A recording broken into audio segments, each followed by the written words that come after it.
Good evening, everyone. Welcome to the San Gabriel City Council meeting. Today is Tuesday, September 15th. I call this regular meeting to order at 6:31.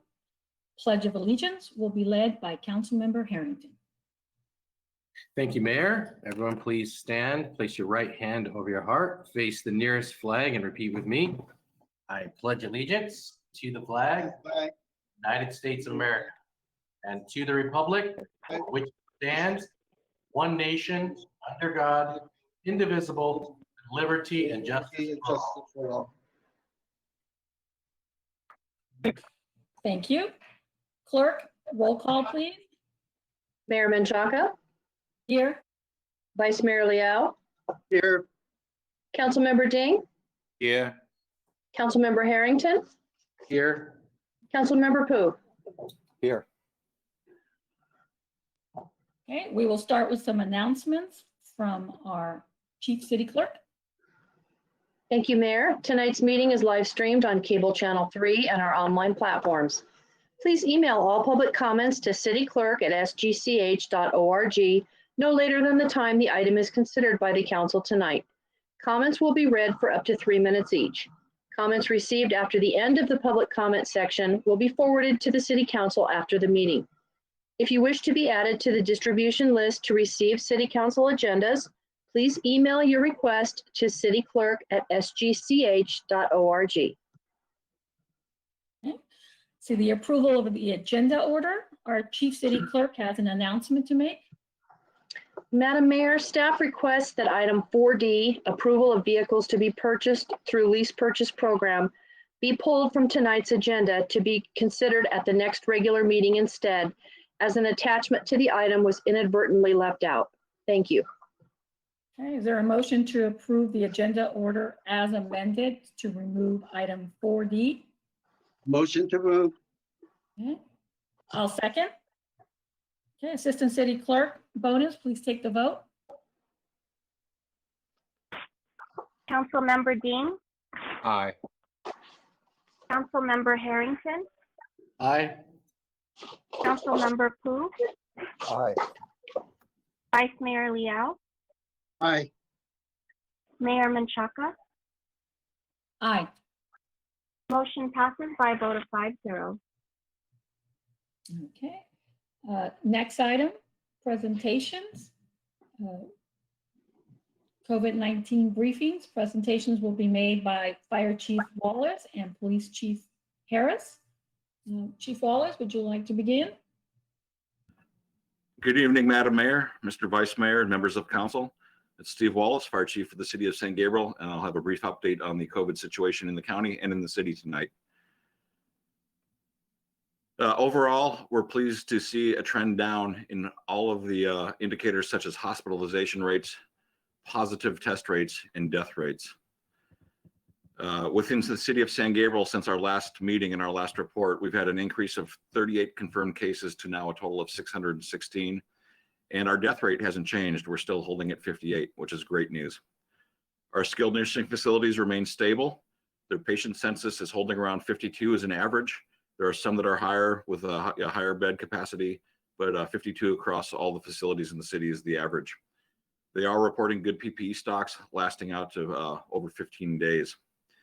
In the fire department, I'm very, very happy to report that we are still 100% healthy. We have not had a suspected case of COVID identified in the field in close to a week. And our call volume is approaching our pre-COVID levels. While we are not receiving donations like we once were of PPE, we do have good stocks that we are able to maintain through our normal supply chains. And that is the end of my brief report for the evening. Okay, thank you. Chief Harris. Good evening, Madam Mayor, Mr. Vice Mayor, members of the council. This is Gene Harris, the Police Chief for the City of San Gabriel, and I will give you a brief COVID update on PD operations. We have had no cases of COVID in our operational staff, and we're operating at 100%. Recent cases, I should say, we're operating currently at 100% staffing.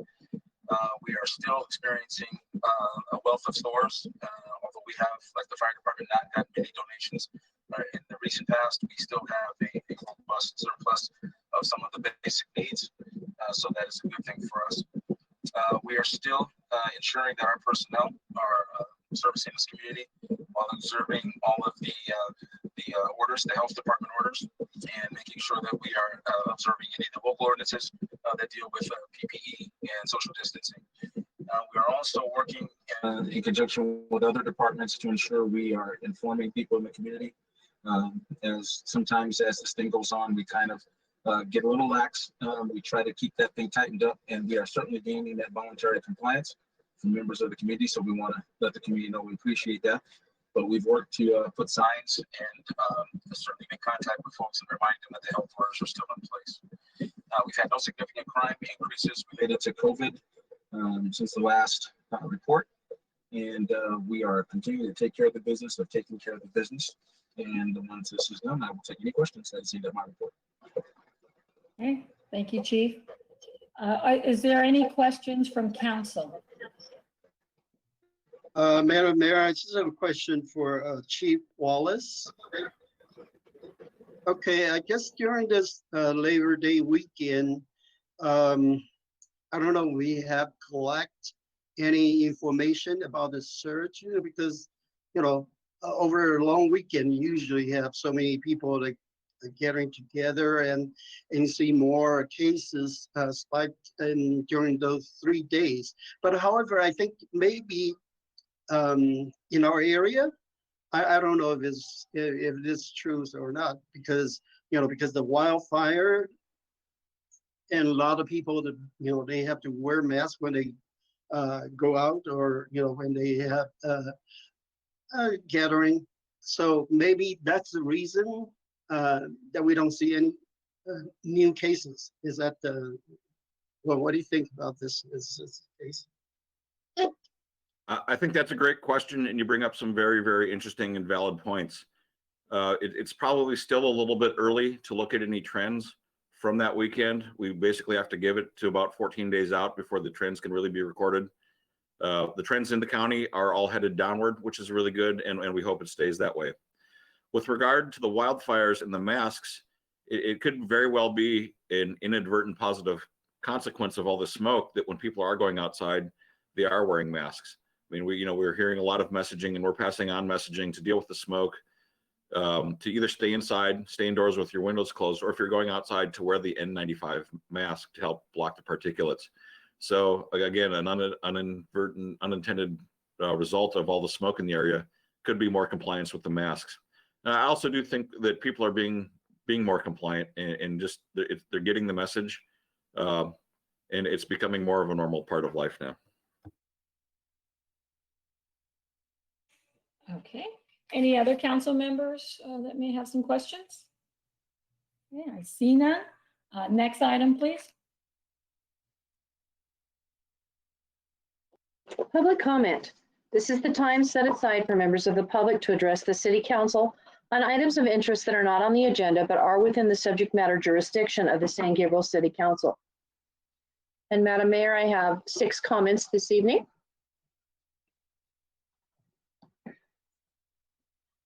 The first is from Vincent Tran and reads as follows.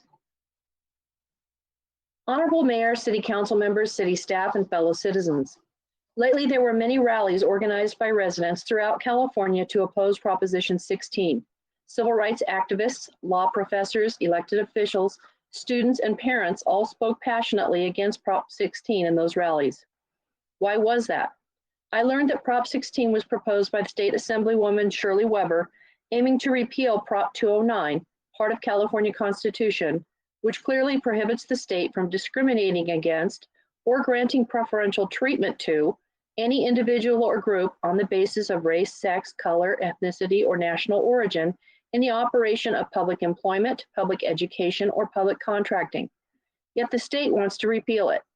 If Prop 16 passes in the November election, it means we, the Californians, allow the state to discriminate against all of us based on our race, gender, or color, and allow special treatment by the state in college admissions, jobs, and contracting. This is totally unconstitutional and against the American value of equal rights. Furthermore, I have learned that the ballot label was written in a very misleading fashion. It says Prop 16 allows diversity as a factor in public employment, education, and contracting decisions. The legislators are playing word games with the voters. They replaced the word discrimination with the word diversity. This is discrimination in the name of diversity.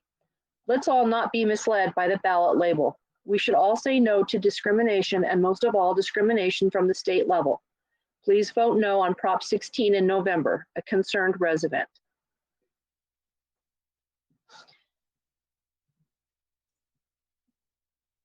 The next comment is from Elizabeth Mason and reads as follows.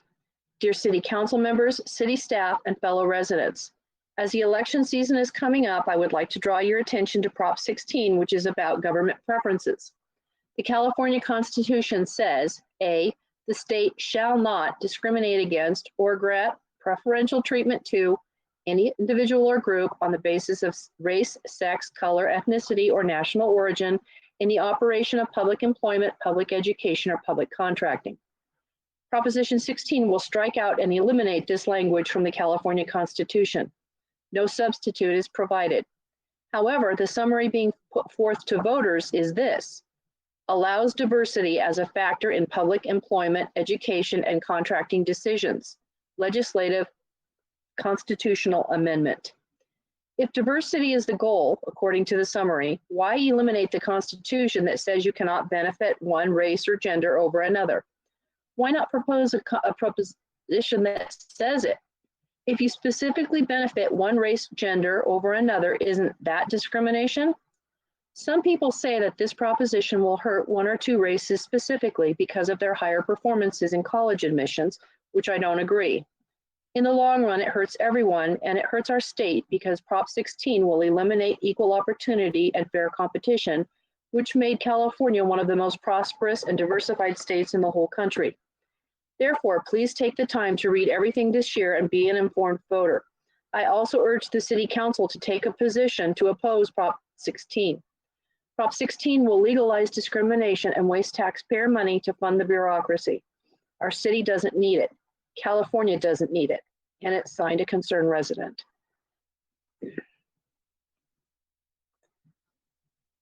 The next comment is from Chloe Martinez and reads as follows. Dear City Council and City staff, thank you for your hard work. 2020 has been a difficult year for all of us, but now is the time we need you to establish your leadership over your constituency. We need you to take a difficult but correct stand. On November 3rd, 2020, Proposition 16 seeks to eliminate the California Constitution that will take us back into the 1960s. If Proposition 16 passes, government will be legally permitted to discriminate based on a race or gender. Although Proposition 16 is summarized as providing for diversity, governmental preferences is a legalized form of discrimination. You, as elected officials, will no longer be permitted to work with companies with the best pricing and quality.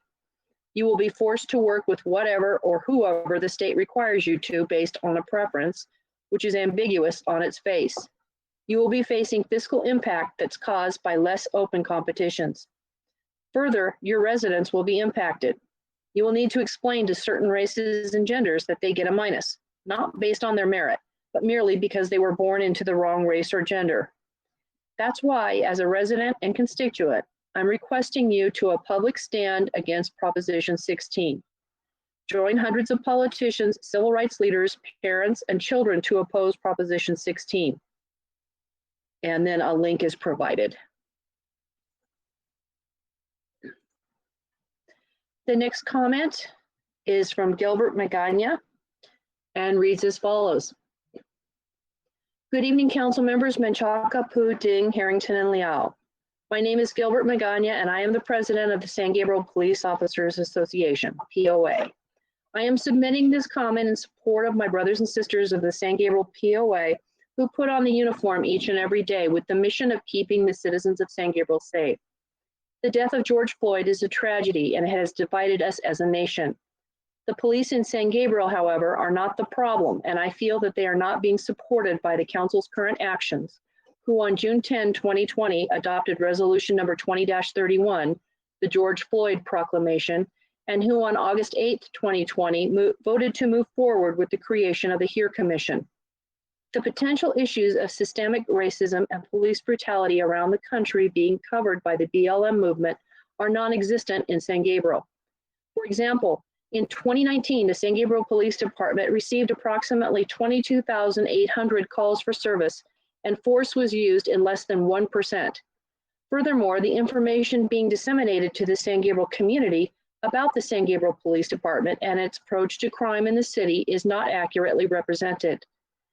As groups of Black, Hispanic, and Asian individuals are being arrested in San Gabriel, they are not being arrested due to discrimination, but because they are simply committing crimes. Moreover, in review of several arrest reports and statistics, many of these same criminals are not residents of San Gabriel. I am motivated today to submit for public comment the listed statement because our profession is under attack, and my law enforcement brothers and sisters are now being hunted down by proclaimed peaceful protesters who follow principles of all police officers being inherently bad. Earlier in the week, 2 sheriff deputies were ambushed as they sat in their patrol vehicle. The deputies were later transported to a hospital in Linwood, where they continue to desperately fight for their lives. During this time, members of the BLM movement laughed and hailed for their demise. It is important to me that the council is aware that in 2020, 193 police officers have already lost their lives in the commission of their duties. From personal experience, the majority of citizens of San Gabriel are extremely supportive of the police department. Within the past few days, I have been approached by a number of residents in the city who have expressed solidarity and support for us. I am therefore asking the council to be inclusive of all perspectives with consideration of the risk and danger law enforcement experiences to perform its mission. As the United States reaches a heightened risk of political violence and instability going into the 2020 election, issues of economic hardship exacerbated by the pandemic, demonstrations inflaming the negative perspective on law enforcement, and record high crime rates throughout the country have widely intensified the threat to our duty of protecting our citizens. While the HERE Commission seeks to advance and advocate for equity, diversity, social justice, safety, and mutual appreciation and respect for all members of the San Gabriel community, we ask the council to recognize in this hyper-polarizing environment that the risks toward law enforcement must be mitigated. The next comment is from Sandy Roscoe, Executive Director of the San Gabriel Chamber of Commerce, and reads as follows. Good afternoon. Thank you for how well you keep us informed of city council meetings, including amendments to agendas. What a tremendous job you do, and it isn't easy. I'm submitting my email for public comment agenda item 3. Dear Mayor Menchaca, Vice Mayor Liao, and council members Ding, Harrington, and Pooh, thank you for the San Gabriel business supply kit we received from the city. While I very much appreciate receiving this, I am wondering what San Gabriel businesses were used to supply the items that were handed out. Since the city is promoting a Shop Local SG campaign, I would like to know what San Gabriel businesses were used to procure the items included in our kits. From the actual red bags themselves to the large bottles of hand sanitizer, boxes of facial masks, and the window decals, I am sure there are wonderful businesses in our city that could supply every item. I looked for business cards in the bag so the chamber could reach out and thank them, but did not find any. Was all of the printing of the marketing materials included done in-house? If not, what is the name of the printing company that was used? I did not see their name included on any of the materials. Again, we would like to reach out to thank them. As a matter of transparency and to further help promote those businesses, it would be valuable to have this information. The city having a policy of always using San Gabriel businesses as much as possible for all procurements is essential right now. The chamber is fiercely loyal to our members when it comes to doing business and promoting. We believe it is important for the city to be equally fiercely loyal to all San Gabriel businesses, helping them grow and keeping tax dollars in San Gabriel.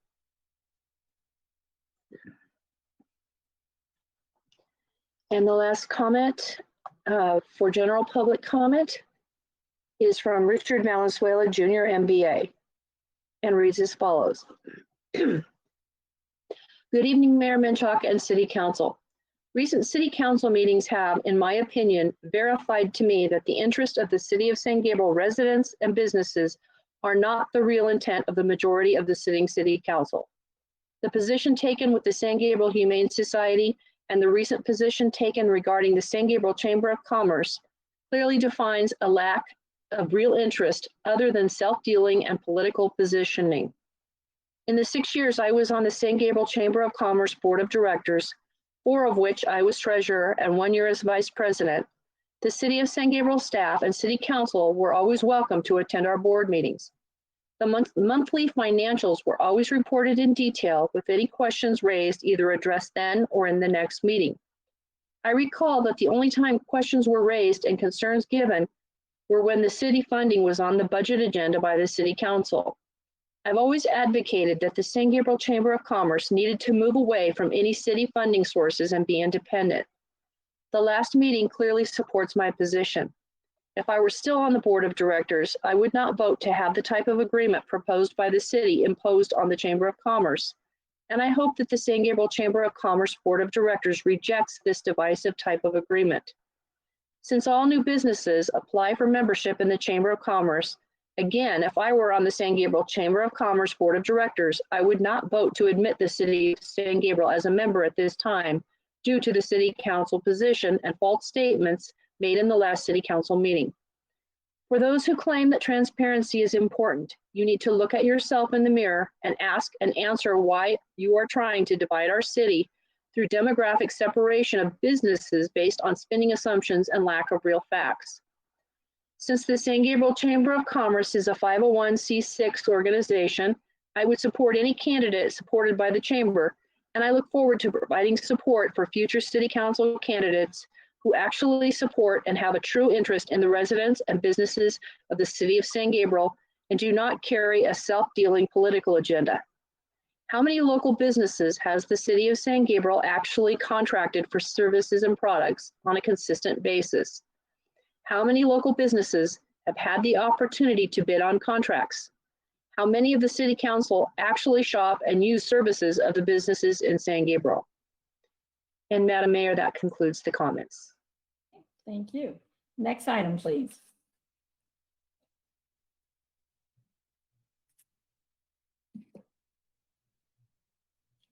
Sharon, you're on mute. Thank you, Mayor, sorry. Consent calendar. All items listed under the consent calendar are considered routine and recommendations will be approved in one motion unless a member of the city council or public requests separate discussion. Madam Mayor, we have received questions from one member of the public regarding item 4F. Would you like me to go ahead and read the comments at this time? Yeah, why don't you read them? Thank you. This is from Debbie Kilgore, San Gabriel resident, and reads as follows. In reviewing the proposal for a renewal with all city management services, I have questions regarding decrease in school crossing guard services related to COVID-19. 1, when the San Gabriel School District's decision was made to stop children from attending class, what happened with the 2019-2020 budget for school crossing guard services? What were the actual fees paid for school crossing guard services versus the contract fees? 2, schooling usually starts in August. Children are still not attending class. How are fees paid based on the actual time of school guard services as of this date, 9/15/2020, until the services are actually performed? 3, where can this budget information be located by concerned residents to review? I am sad that the school crossing guards are not performing their duties now due to COVID-19. And that concludes the comments. Okay, thank you. Would any council members like to pull an item for separate discussion? Okay, I see none. Do I have a motion for all the items? I'll motion to approve. Okay, do I have a second? Mayor, before we continue, is it possible for a member of the staff to address the questions raised by Ms. Kilgore? Absolutely. Madam Mayor, this is Mark Lazaretto. I'd be happy to answer that question for the public and for the city council's benefit. The contract that we have with the crossing guard services, we only pay for the services we use. So going forward, we won't know what our budget will be for the coming year or what our actual costs will be for the coming year because as Ms. Kilgore pointed out, we don't know when school will open. But you can rest assured we'll only be charged for those days when crossing guards are actually out in the streets performing services. So although the staff report item has the full budgeted amount, we expect that to be quite a bit less when we end out the year. We don't have in front of us what we ended up getting charged for last year, but we can certainly put that number available and we can send it to the city council and then also to Ms. Kilgore directly so she can see what that number was for the last fiscal year and what that reduction was. Thank you, Madam Mayor. Okay. Would you like to second it? Yeah, I'll second, but I'll also add that the contract itself does have COVID language in it. And as our city manager stated, that we will only be billed for actual hours. It's actually on an hourly basis, and will only be billed for actual hours that those crossing guard services are utilized. And with that, I second the motion of Vice Mayor Leal. Okay. If there's no further discussion, Assistant City Clerk Bonus, please take the vote. Councilmember Dean, Aye. Councilmember Harrington, Aye. Councilmember Pu, Aye. Vice Mayor Leal, Aye. Mayor Menchaca. Aye. Motion passes by a vote of 5-0. Okay, next item. There's no public hearing this evening, so the next item is new business, item A, CARES Act funding and summary of current resources, protections, and protocols. Presentation will be made by Interim Finance Director Ken Louie.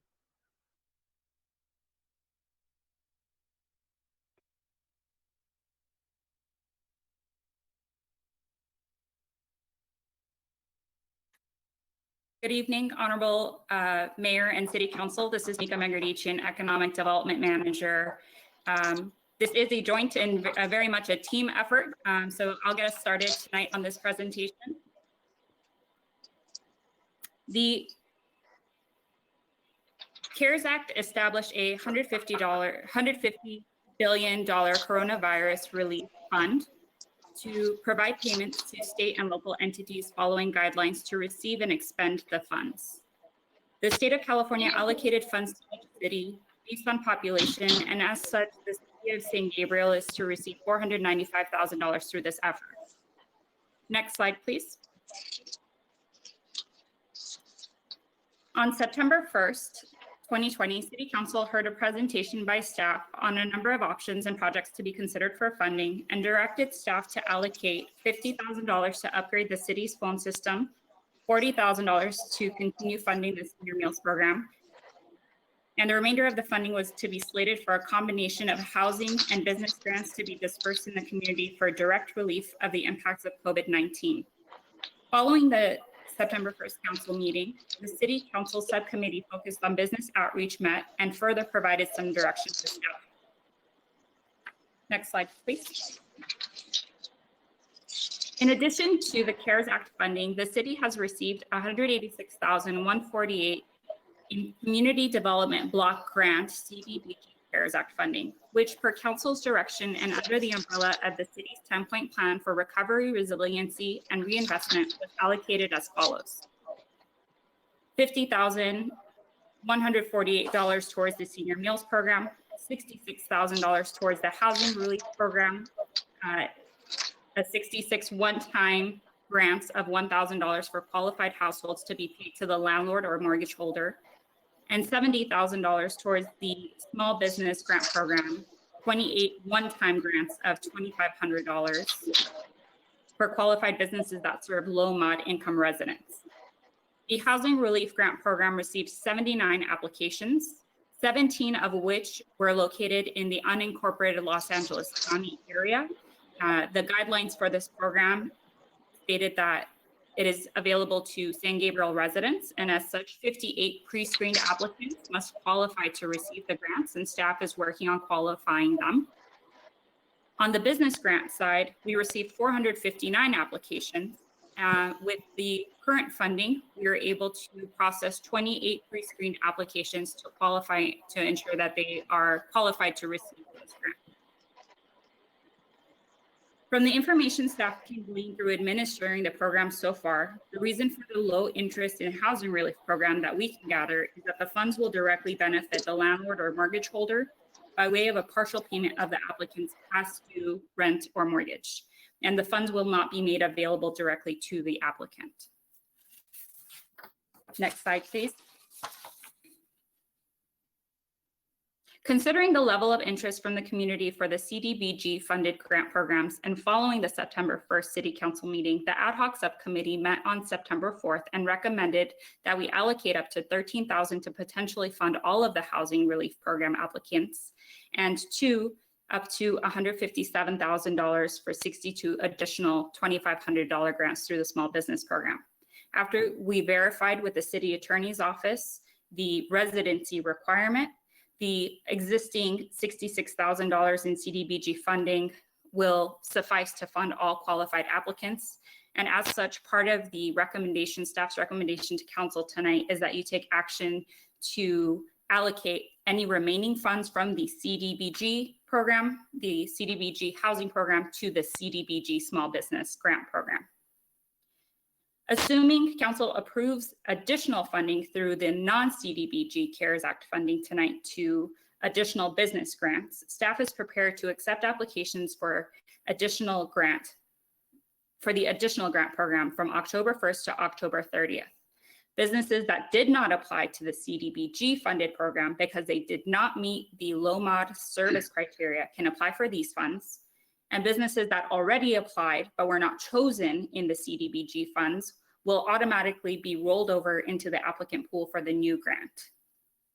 Staff can continue to conduct an extensive outreach effort again in the community for this grant cycle, including a press conference, producing and mailing postcards, translating all the information, making sure that we reach out to all active business license holders, and using our weekly e-newsletter to make sure that the information is out in the community. Next slide, please.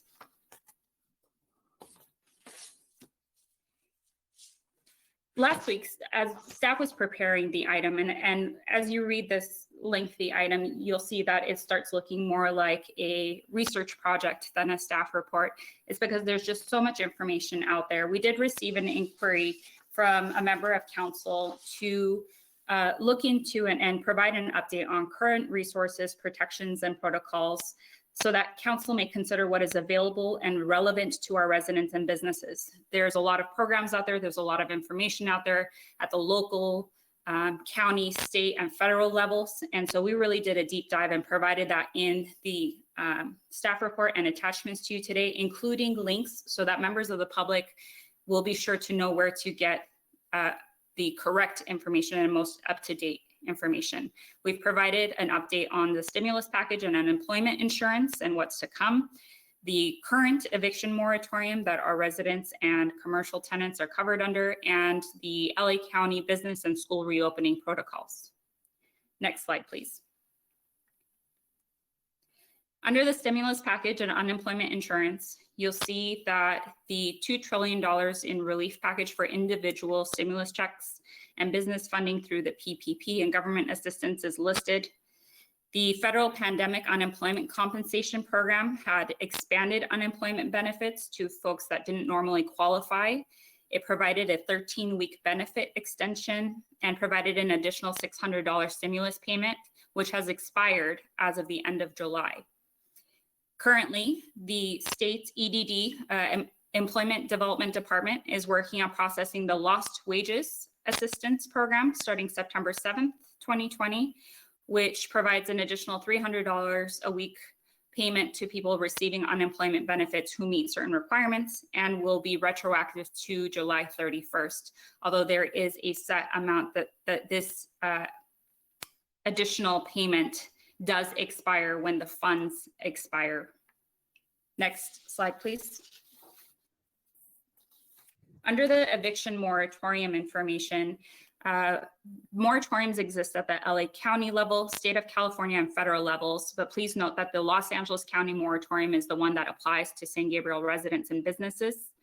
San Gabriel's eviction moratorium that was in place based on the governor's executive order had expired on June 30th, 2020, but we are covered under the Los Angeles County moratorium through October 31st, 2020, which can be extended further by a vote of the Los Angeles County Board of Supervisors. Residents and businesses should definitely review Attachment A provided and Attachment B provided in the council staff report for a thorough summary of the moratorium and compliance requirements. And I'd like to note that the city attorney's team is keeping an eye on the Los Angeles County moratorium to see if there's any follow-up that the city needs to do or if we need to be revisiting our own moratorium when some additional details come out from that. Next slide, please. Under our reopening protocols, the City of San Gabriel defers to the Los Angeles County reopening protocols. The state of California has a new review system in place that determines our reopening phases. And we are currently in Tier 1, purple, which means that there's still a very widespread spread of virus. And so this is the strictest tier in this reopening phase. Businesses can contact our economic development team for assistance. We're still rolling out our outdoor business program and trying to help tenants get creative in how to meet the current protocols while following the protocols and ensuring their safety and their clients and customers' safety. So if anyone is unsure where they stand or what their options are, they can contact our team.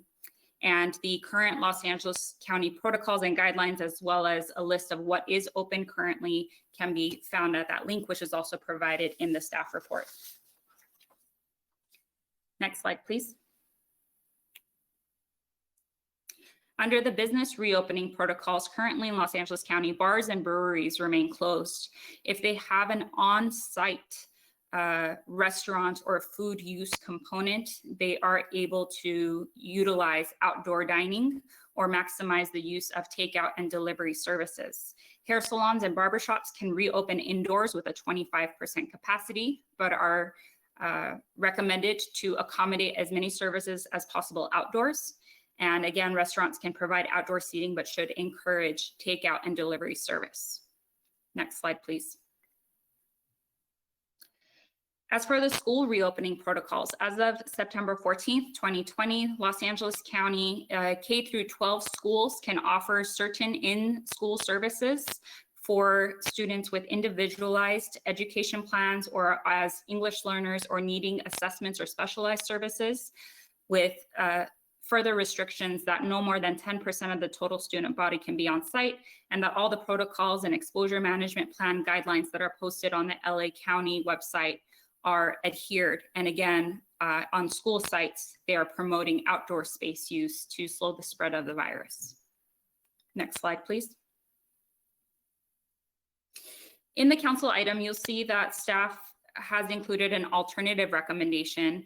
While staff is recommending that the majority of the available CARES Act funding be allocated towards business grant programs, considering all of the information before you, council may want to consider alternative options, which can include allocating additional funding to the housing relief program and directing staff to re-advertise the program through additional channels so that we can see if there's additional interest in the community for housing relief at this time.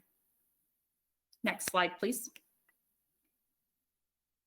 And with that, the staff recommendation is that City Council consider approving Resolution 2049, appropriating $170,000 to the Small Business Grant Program, allocating remaining funds from the CDBG Housing Relief Program to the Small Business Program, the Senior Meal Program, or both, and review additional information provided by staff regarding all other COVID-19 impacts and direct staff accordingly should any additional action be necessary. And with that, staff is available for any questions. Thank you. Thank you, Dominica. So I'll now make the announcement. The time for public comment on this item is now closed. Chief City Clerk, please read any comments received.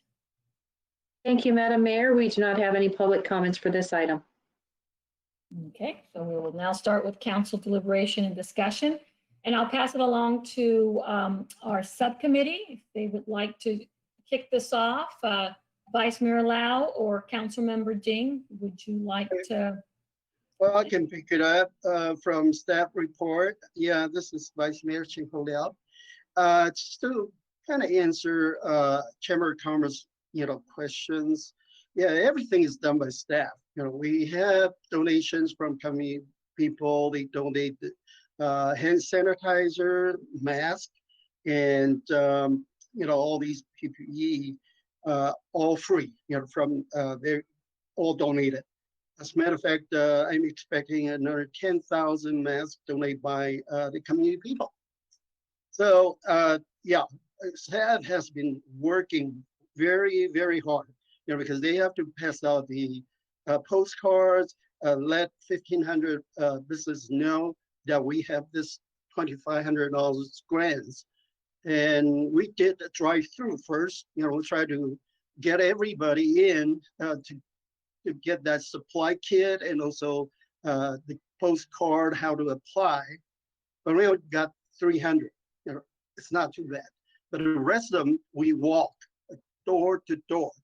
I told you that I did in 2 days that I walked about 235 businesses.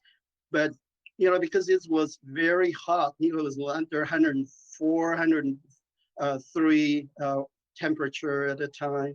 So it was kind of difficult, but at this time I can walk 10 hours. I have no problem.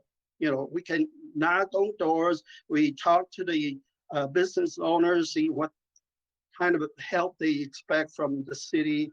And the reward is amazing, because you actually engage with the community people. So last Friday we did a draw. It's a random drawing of 50 businesses, and I think we can qualify only 28. But if we have this second round of support for the businesses, 170,000. And with 170,000, we can provide 68 more businesses. So the people already apply, they don't have to reapply again, but we just have to promote it again. Like staff mentioned, they have to send out the postcards. We were going to do another press conference. We let business, if they have not apply, and they could apply now, and they have a chance to win for this $2,500. So I strongly recommend that. And regarding the renters relief program, we have problem getting the applications coming in to the community services department. And I was trying to look into why they're hesitant to apply. Okay, and one of the complaints I've heard, of course, it's the check of the $1,000 sent to the landlord, and they're not going to get it. And so, well, that's one thing. And usually, the tenant and the landlord, they don't have a real good relationship either. You try to tell them to put down the rental agreement, put down the landlord's information and tenants information, and they have to provide their job situation, if their gross income, if they're out of work, and that kind of information kind of scare them away. So that's something that maybe we can still provide that the help for the renters, but I personally, I think we probably not going to get a whole lot. We talk about, maybe we work with the AYC or other La Casa or school district. They already have the names of the low income families, and they already are getting helps from not from city, but from county, from state, whatever. they are lists of these families. But however, if all we can do is post through, say, for instance, this nonprofits, we post in their mailing list and ask them to apply, or we work with the school districts, and they probably have human resource department, and we can work with them and to say, hey, we encourage you to apply, and maybe that's something the school district and these nonprofits can work with us, because they really don't just give out the names to us. So that's something, we can give it another try. Another reason, let me tell you why. Because if you look at the state law, the landlord cannot evict them until next year, next March 1st. So they already have the protection. If they want to stay and not paying the rent, they know the landlord cannot evict them anyway. So $1,000 does not go the long way. It probably just help them a month. But right now they have 1 year of protection. So maybe that's not very important to them right now. If they're say, well, yeah, I'm facing eviction tomorrow, and I need money right away. Yeah, they will apply. So that's something that we used to do in the church too. When we have people that having problems paying the rents, and they have to show us, where is the 3 days notice eviction, and they have to show us how much rent they owe, and when is the eviction day, and then church will, well, okay, I will lend you, or we're going to just give you the money, and then will be kind of help them right away and in this sense. So I think we can give another try for rentals relief, but I just don't know how successful that will be. But definitely we need to help the business people, because they don't have any backup. Any landlords from the commercial, I don't think they will give them chances. They will just look at their agreements, and also if they owe the mortgages, they are in deeper trouble, because not just the rent they owe, they have to pay employees, they have to pay utilities, they have to pay all the products they have to sell. So they're in bigger, I'll say, responsibilities. So to help the small businesses in St. Gabriel, even though 2,500, it's not enough to cover some of the rents. Any small store on Valley Boulevard, 1,000 feet is 16,000 a month. It's not cheap. So if they don't make that kind of sales, they're not going to make it. So but at least it's $2,500. We show our say, we're concerned. We're just here to help you, and maybe if they have more questions how they can improve their businesses, and from there, we can, the city council and staff can help them more. But for tonight, I just leave other city council have an open discussion and see what they want to allocate these $495,000. And I think for now, because we already have that many people apply for small business grants, so I think according to staff's recommendation, 170,000 to use that money. I think that's just about right. That's my Okay, comment. thank you. Thank you.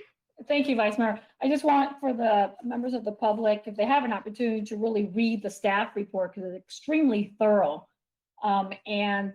There specifically, it speaks about the qualifications that you were referring to, Vice Mayor, that those who are applying for small business grant programs, they need to have qualifying documents, and they will be verified whether they have an active business license and are in good standing with the city's municipal code and with our police department.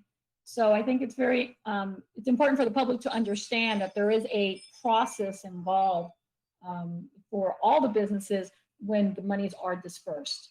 Let's see, Councilmember Ding, would you like to say a few words as the ad hoc committee member?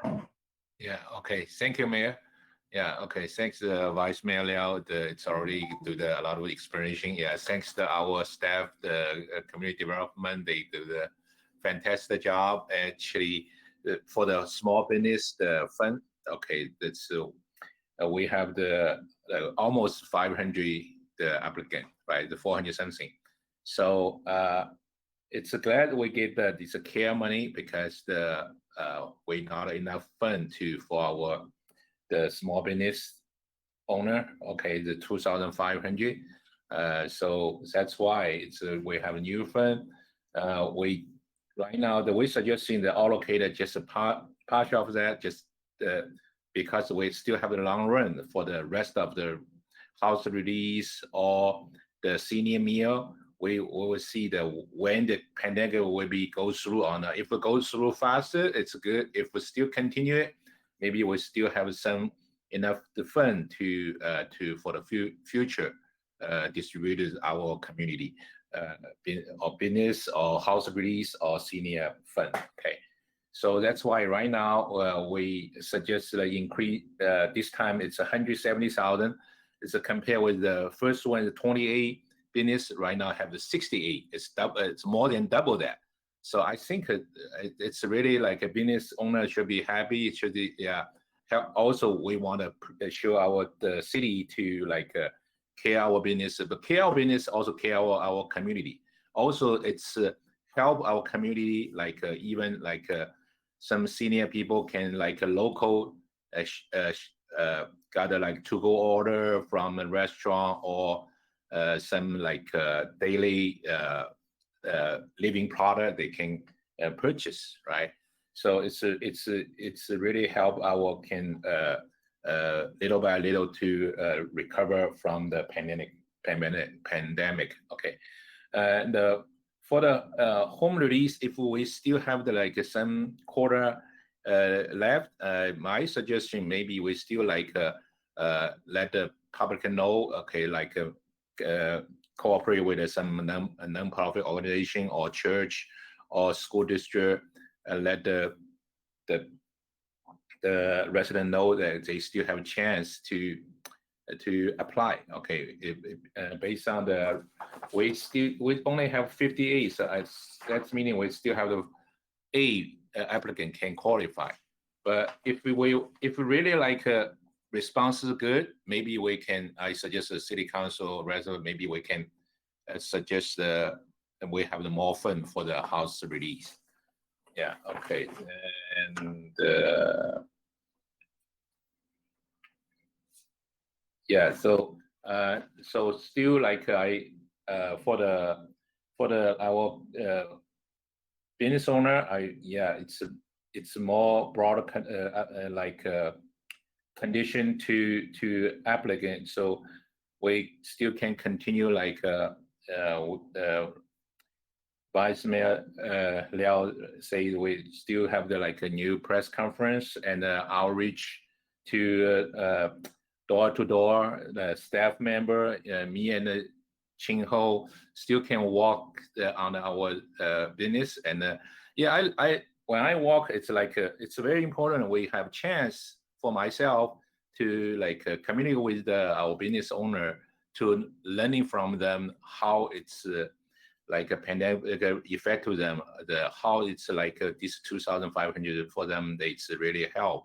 So hopefully we can have the more applicant to apply this 170,000 grant as 60 applicant.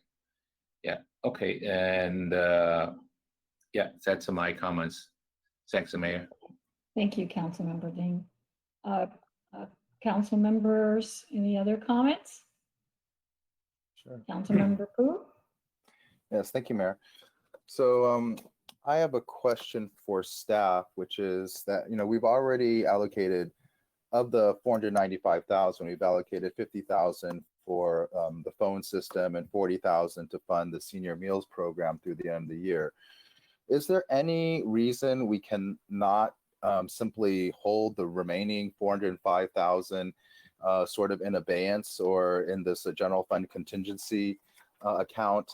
And the reason I ask is because I actually believe it's still too early to tell, what the highest and best use of these funds will be. And if we allocate it too early, then we may actually miss out on our one and only opportunity to actually use these funds, and in some sense may have buyer's remorse later on down the road, thinking, oh, I wish we still had those funds so we could direct them in this way rather than what we did back in the middle of September. So is there any restriction on that? Sir. Madam Mayor, and then I'll be happy to answer that question. And the short answer, Councilman Pu, is no. There are no reason we couldn't just put those in abeyance and keep them in our contingency fund. The longer answer is that we've justified the $495,000 through our staff salaries that we've paid to police and fire, which are deemed to be COVID related. And we've already received our verification from the state of California that we have been signed off and that has been an allowed use. So those remaining dollars are basically turned into general fund dollars so that we don't have to use them at any time limit nor for any specific purpose other than what our general fund dollars will be required for. So you could put those in abeyance and then decide at any time on how to use those. Great, thank you for that clarification. Because there's several factors that I'm thinking about. The first is that although our PPE inventories are currently good, as reported by Chief Wallace and Chief Harris earlier this evening.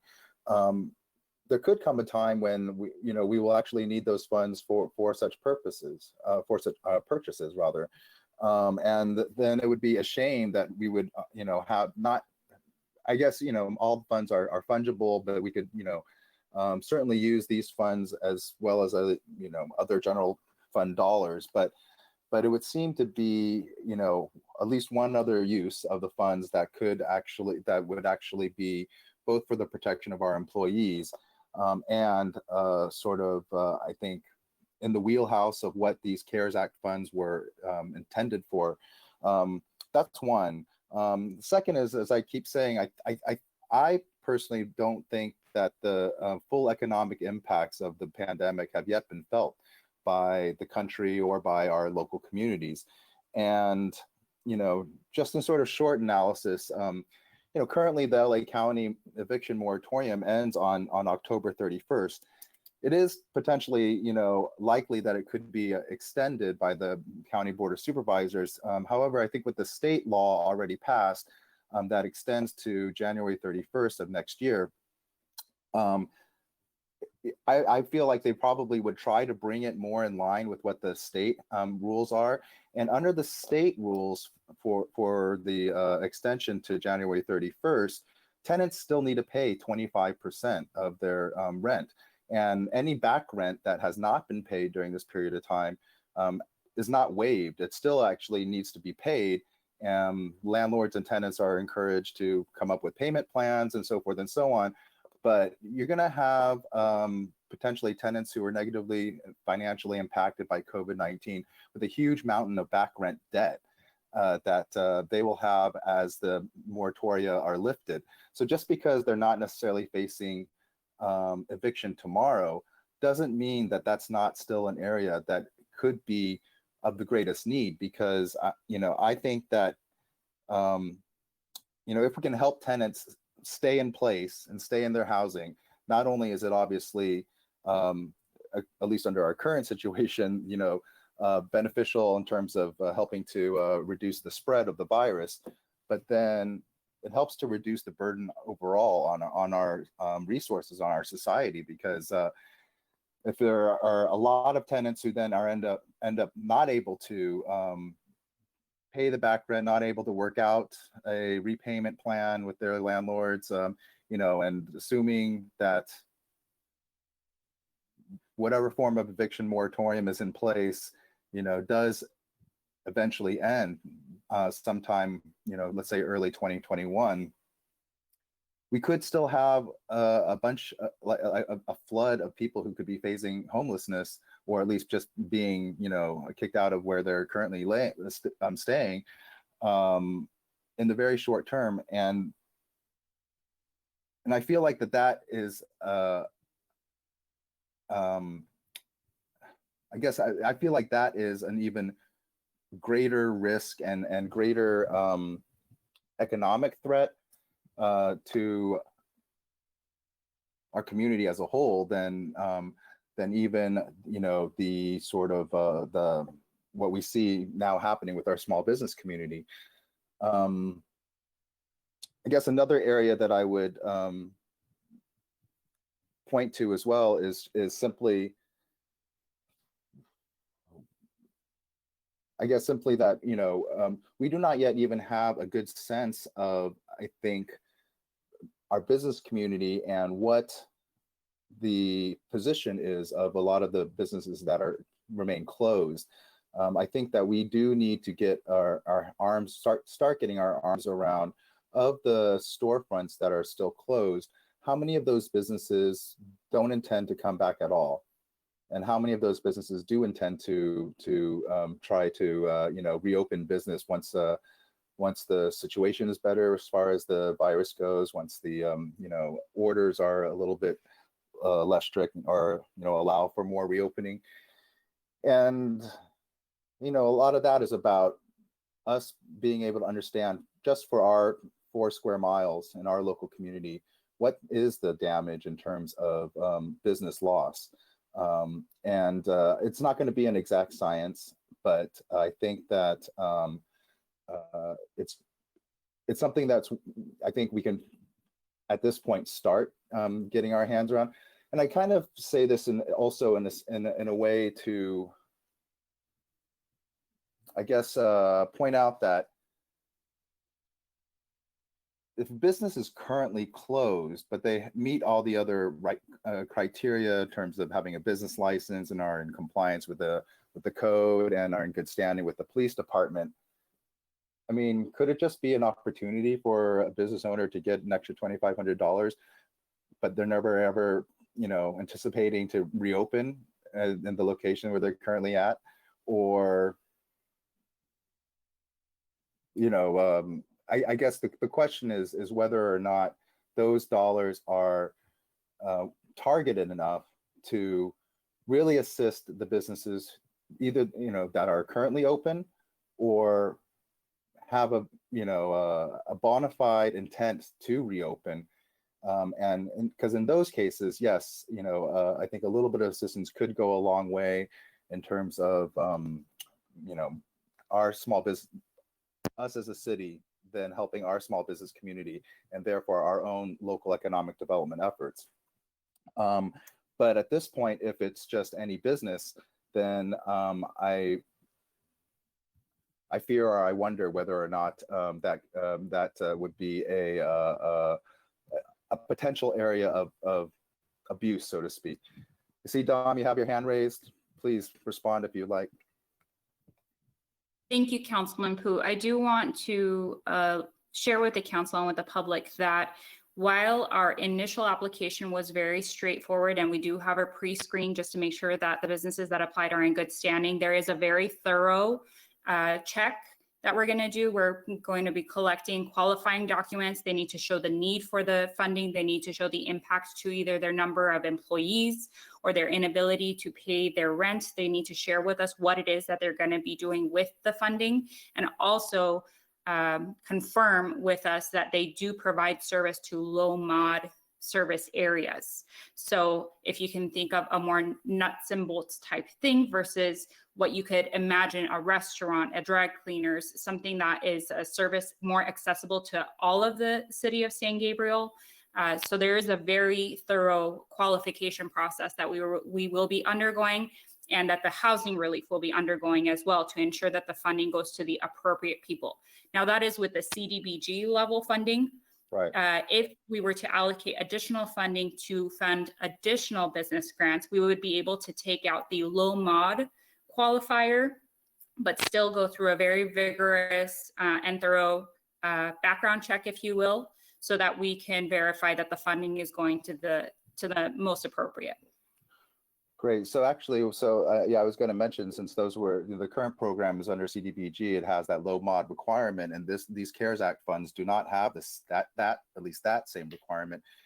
Do you yet have a sense of the 459 applicants?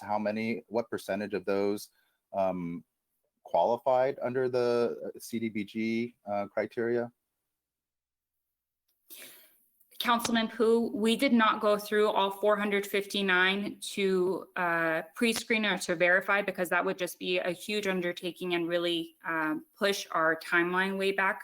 What we did do was last week with the council ad hoc subcommittee do a lottery of 50 of the businesses, and those are the ones that we're working through verifying. Some of those 50 already do not qualify based on their whether or not their business license is active or how their current standing with the city. Once we find the 28 out of this 50 that we can move forward through the lottery process, those are the 28 that will receive it. If we're unable to verify 28 out of the 50 that we pulled, we'll get back together with the subcommittee to pull an additional lottery names. Got it.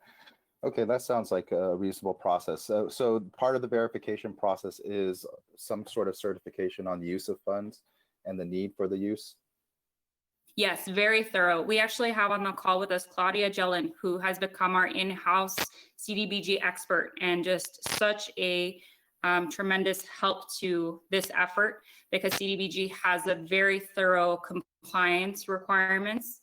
And so Claudia is finalizing and having the city attorney review the application checklist and all the documents that we'll be collecting, including W-9 forms and supporting documents, because especially with the CDBG CARES Act funding, we will be audited, and we need to make sure that we are being very, Right. very careful with the funding. Yeah, agreed, and I think that's appropriate. However, the general CARES Act funding is not as restrictive, and we don't have that same level of verification, need for verification. I guess I'm wondering then. I mean, I would hope then that we would go through the same level of rigor as we would, not necessarily the same amount as the under CDBG, because I understand that's the sort of the most restrictive, but at least with respect to the sort of intention and use of the funds, how can we sort of enforce that? And we can completely, staff is prepared to just take out the low mod qualifier and keep the qualifications and the process just as rigorous, I guess is the word that we're using for the wave number 2 of grant funding. But we also look to council if you would like to see something different from the guidelines that we put out for the first program. You can go ahead and direct staff, and we'll be happy to follow what council would like to do with. Yeah, thank you. I appreciate that. So I'm sorry, I had another thought, but now a good example that I can share with you, something that staff.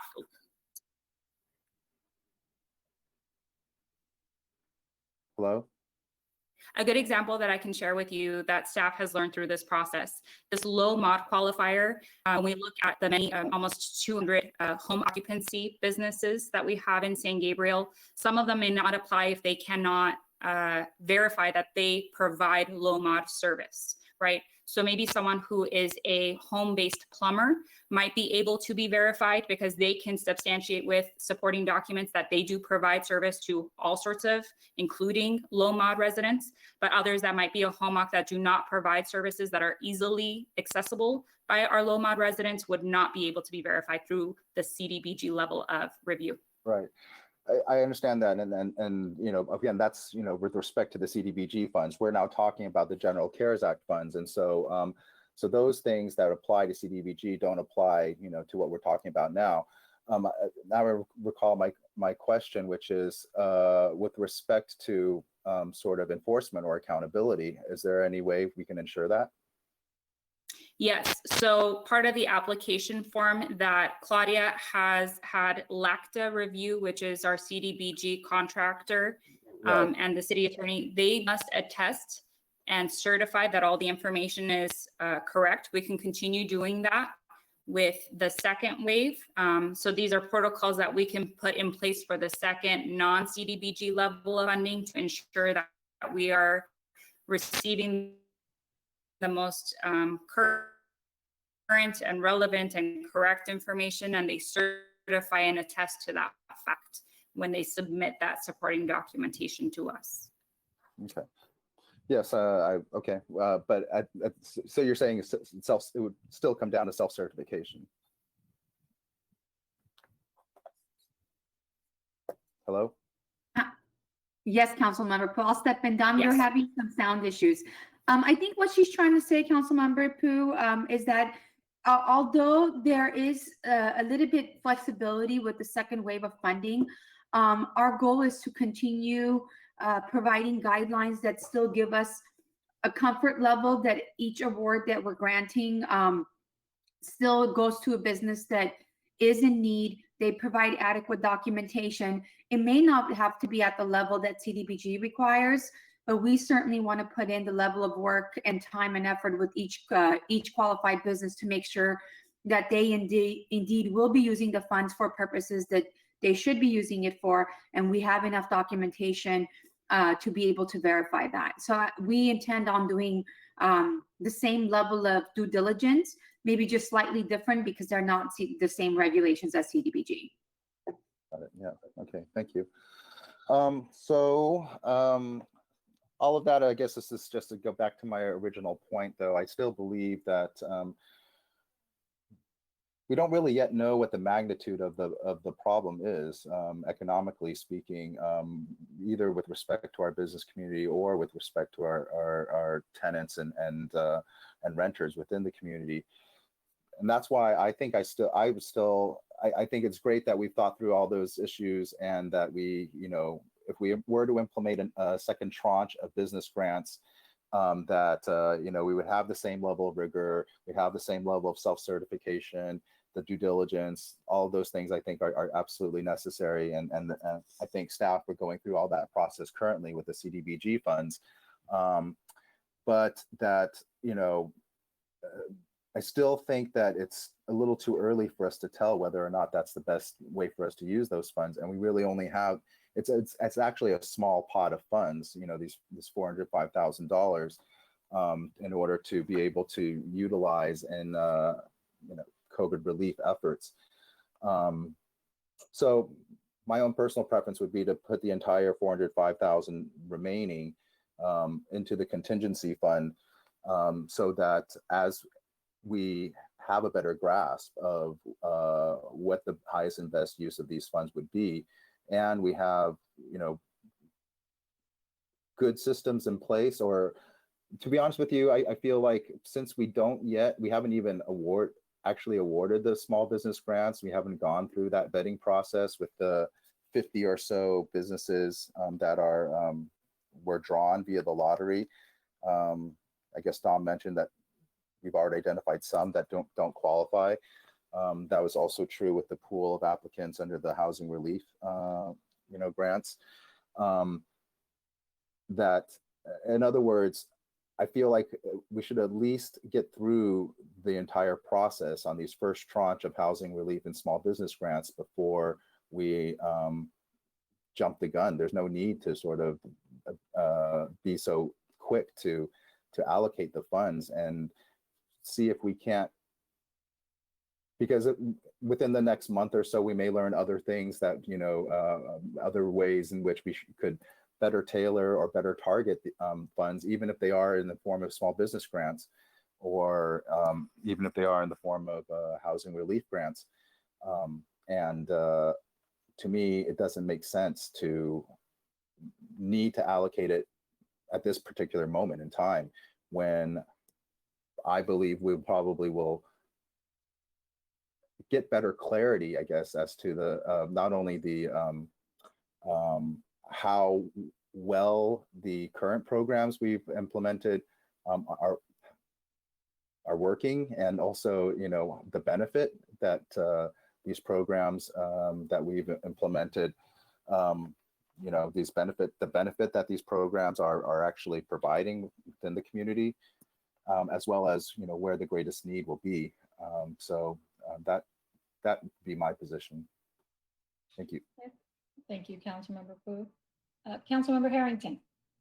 Thank you, Mayor. I just want to get a little clarification first. Mark, you said that the approval for these funds, for the CARES Act funds, were based on the police and fire salaries. Is that what you said? That's correct. So I'm wondering if that's the basis, are there no audits? I mean, we can say we qualify under this, and then we can spend it on something else. It seems a little strange to me that we qualify for one thing and then spend the money on something else. Thank you, Councilman Harrington, for asking that, because that does sound a little sneaky the way we're doing it. But it's completely above board. One of the allowed uses for recouping your CARES Act dollars that are allocated to us, we didn't have to apply for them, were allocated. But one of the legitimate purposes is for salaries for police and fire personnel. And the state of California and the federal government have both determined that, by and large, cities and counties across the country have had their PD and fire personnel being used more for COVID uses than ever was attributed. And so it's basically the best way that the state and federal government has come up with to backfill revenue losses, because we're not required to tie those to overtime, which is what FEMA or other funding sources would have required. So the short answer is that we have spent that money already on police and fire salaries, or we've already got it budgeted in our current budget.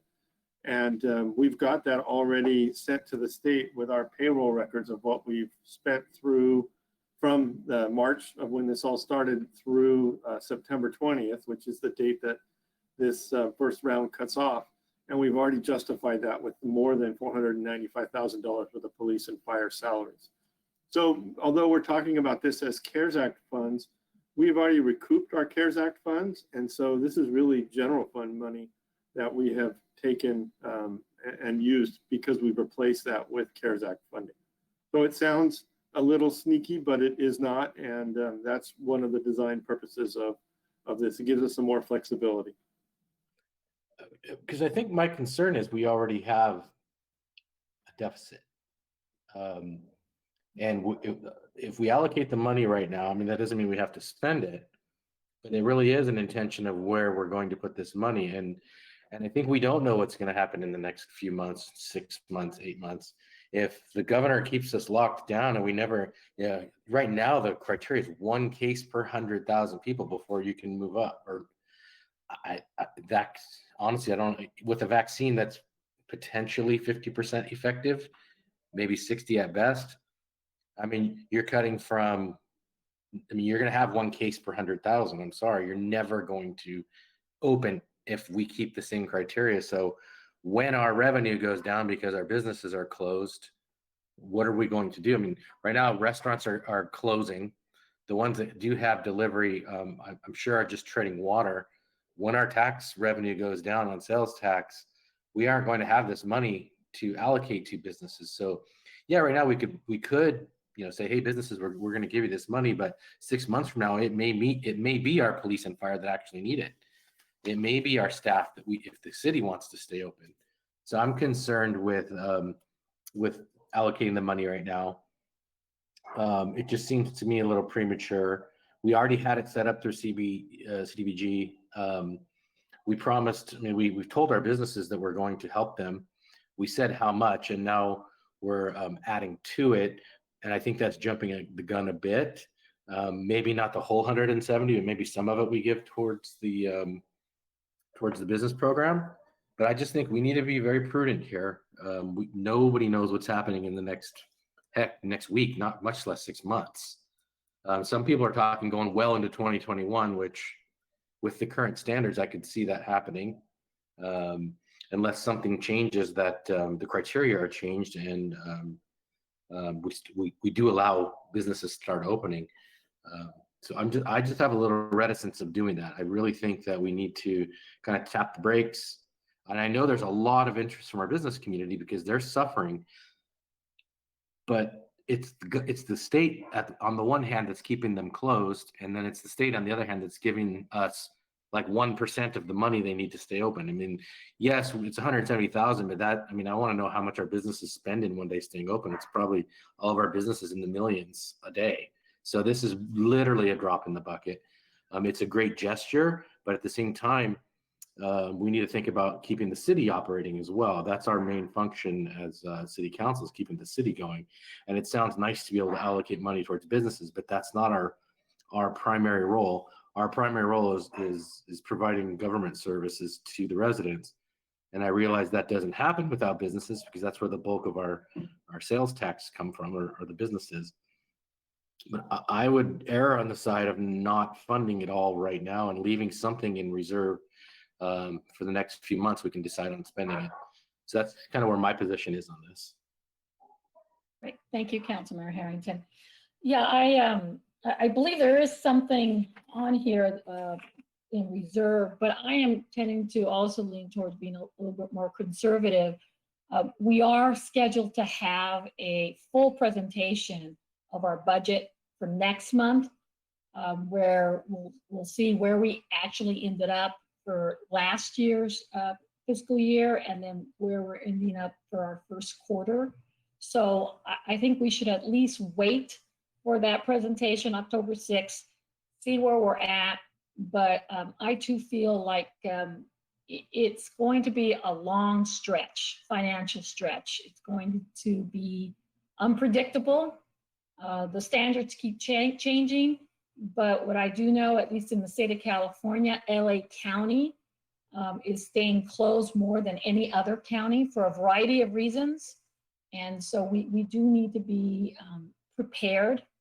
And I would just ask that the council consider just maybe holding off from any kind of funding until A, we get through the first tranche, the CDBG, and B, we at least get through this October 6th presentation. And also, if we can have some additional data, as Councilmember Pu has said, about, do we have any idea what the magnitude is? You know, how many businesses are going to be returning? How many have closed? Just at least get some of those data points. Because we really don't know yet, and maybe it's difficult for our staff to gather, but if there's something you can give us for the October 6th presentation, I think it would really go a long way. But I agree with my colleague, this is, you know, we're gonna have to brace ourselves financially. We just don't know. And I see Councilmember, yes, I see Vice Mayor, but before I get to the Vice Mayor, I thought I saw a hand from one of the staff members. Did one of the staff members want to say something? Okay, I'm sorry. Trying to visualize everyone. Vice Mayor Lau, go ahead. Okay, thank you, Madam Mayor. So yeah, this CARES funding, you know, we're supposed to report it September something. It's due already. We have to report to the state and say, you know, how we're going to spend the money and qualify for this total of 495,000. So I kind of agree.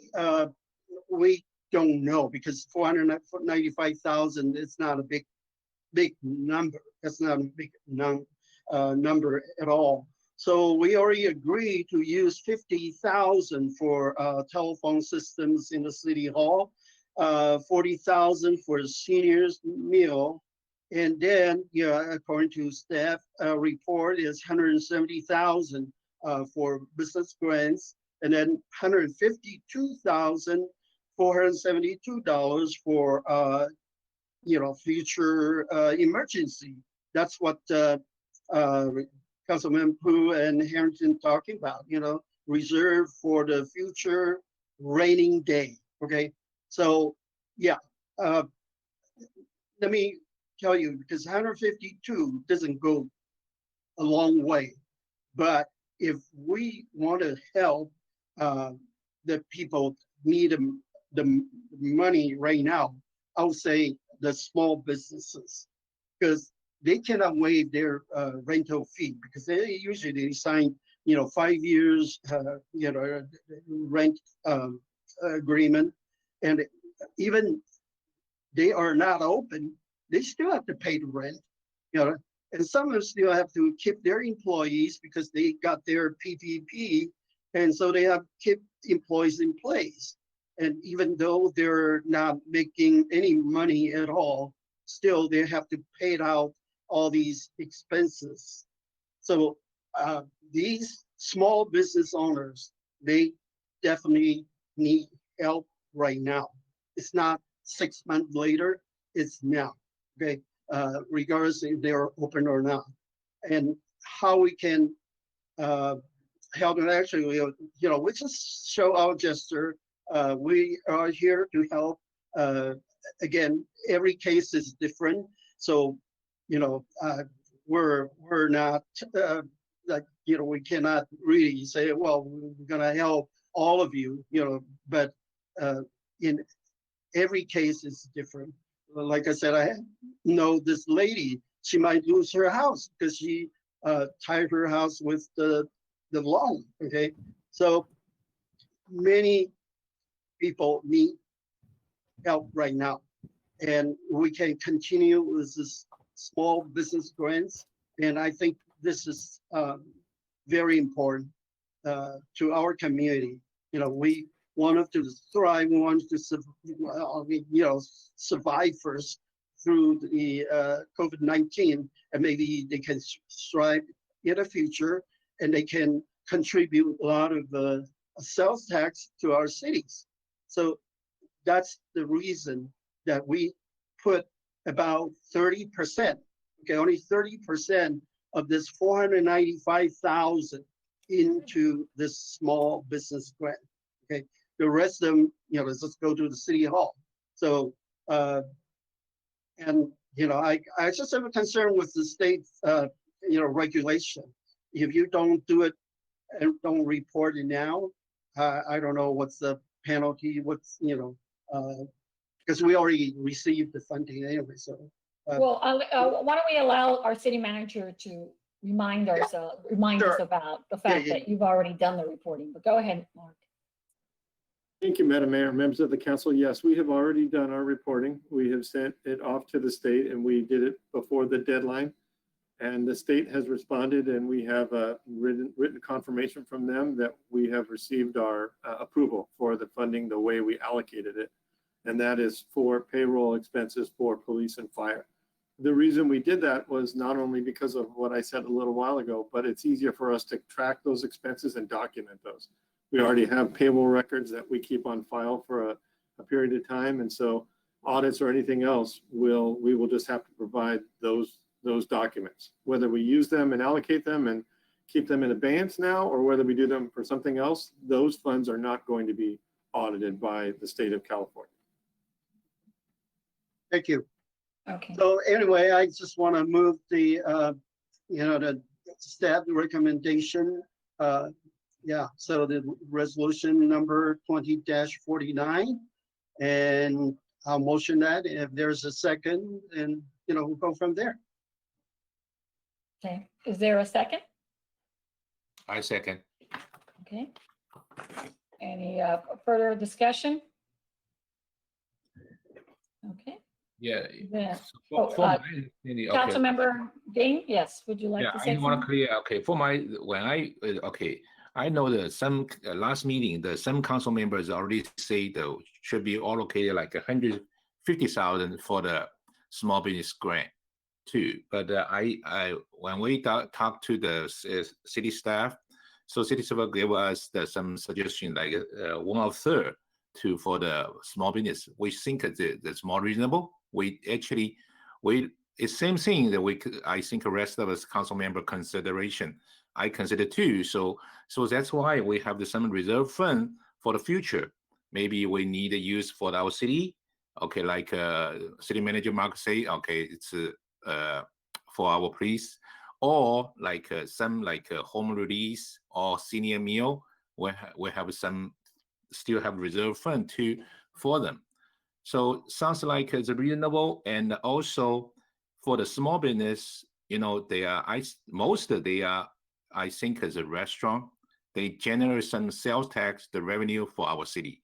I was like some council members say, with sales tax revenue, it's we know that it's definitely will be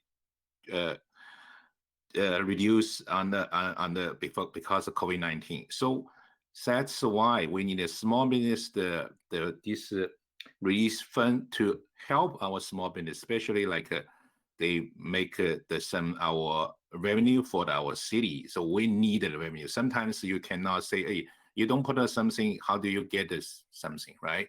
So you should be like also this fund. It's I think it's 1/3. It's definitely reasonable for our current the plan. So that's why I'm second the Vice Liao, the Mayor Liao, the motion. Okay. Okay, thank you. Okay, City Clerk, would you like to please take the vote? Councilmember Dean, Aye. Councilmember Harrington, No. Councilmember Pu, No. Vice Mayor Liao, Aye. Mayor Menchaca. No. Motion fails by a vote of 2-3. Okay, Councilmember Pu? Yes, I'd like to move to put the remaining $405,000 under the CARES Act funding, as we're sort of calling it, into the contingency fund. And to, we haven't discussed this, but part of my motion will be to, for the remaining funds from the CDBG Housing Relief Program to leave it in that housing relief program. And if there are not enough qualifying applicants to receive those funds, then perhaps then we could just use that as the re-advertise, perhaps a smaller sort of pool of for those housing relief funds. As I see it right now, it's not a lot of money. It's probably about $8,000 at least based on the numbers in the staff report. But in essence, the motion is to, number one, keep the remaining $405,000 of the CARES Act funding in the contingency fund. Number two, keep the $8,000 or however much remaining under the CDBG Housing Relief Program in that housing relief program. And let me get clarification, Councilmember Pu. I'm sorry, I'm looking at the numbers. So the total allocation was 495,000, and 82,000 was put in last year. So we're left with 412. No. Well, I guess it's across the 2 fiscal years. So sorry, let me finish the motion first, and then and then we can discuss that part prior to a second if you like. So again, for clarifications, number one is to allocate the remaining $405,000 to the contingency fund to retain the remaining funds from the CDBG Housing Relief Program in that CDBG Housing Relief Program. And number three, to I guess, to take any further action to effectuate those two motions, or those two items. And that ends my motion. So as I see it, of these 495,000 total funds that we have actually have already received over the 2019-2020 fiscal year and upcoming for this 2020-21 fiscal year, we've already allocated 50,000 for the phone system and 40,000 for the senior meals program. That was done at the last council meeting. Therefore, there's only 405,000 remaining in these quote unquote CARES Act funds. And that's why the number that I used in part one of my motion was $405,000.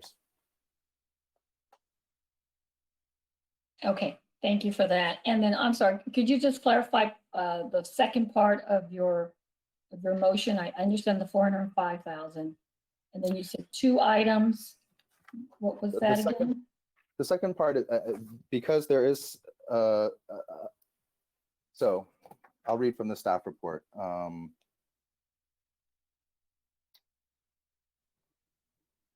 So on page 2 of the staff report, sort of the 6th bullet point, last sentence, last phrase actually says, we are left with 58 applications to move forward with verifying per CDBG requirements to receive the funding. And if you recall, there are 66 of these grants.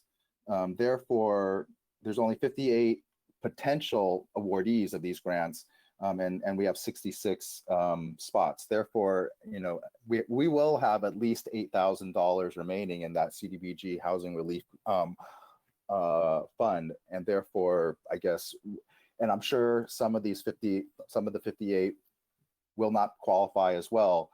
But whatever we have remaining, then would, you know, I'm proposing to just retain in that housing relief funds, in the CDBG housing relief fund. And so if there is that pool of money, however it might be, how much, let's say it's $8,000 to $20,000, we would re-advertise for that and see if we wouldn't get, you know, additional applicants to qualify and to award those grants. Okay, thank you for the clarification. Do I have a second? I'll second. Okay. Clerk, oh, I'm sorry, any further discussion? Okay, clerk, please take the vote. Councilmember Dean, Aye. Councilmember Harrington, Aye. Councilmember Pu, Aye. Vice Mayor Liao, Aye. Mayor Menchaca. Aye. Motion passes by a vote of 5-0. Okay, next item. Item B, ordinance number 663, rescinding ordinance number 588-CS and establishing local speed limits based on an engineering and traffic survey introduction. Presentation will be made by Public Works Director and City Engineer Greg DeVink. Good evening, Mayor Menchaca, Vice Mayor Liao, council members, and our safely distanced remote viewing audience. This is Greg DeVink, the Public Works Director and City Engineer for the City of San Gabriel, and tonight I will be talking about the speed study item. At the April 7th, 2020 City Council meeting, staff presented the findings and recommendations of our latest speed survey that was done by JM Diaz, the contracted traffic engineering firm that the City of San Gabriel hired for this task.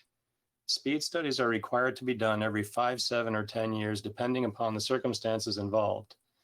This study, which reviewed 33 street segments, recommended that the speed limits at 22 segments remain unchanged and 11 other segments be increased by 5 miles per hour.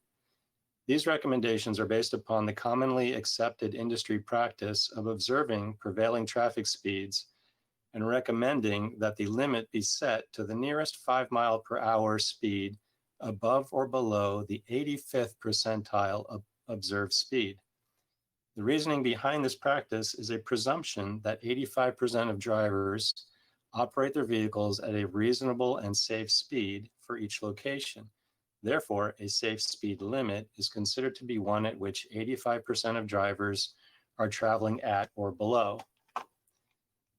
At the last presentation, several residents submitted comments that they did not want speed limits increased on specific streets or anywhere in the city.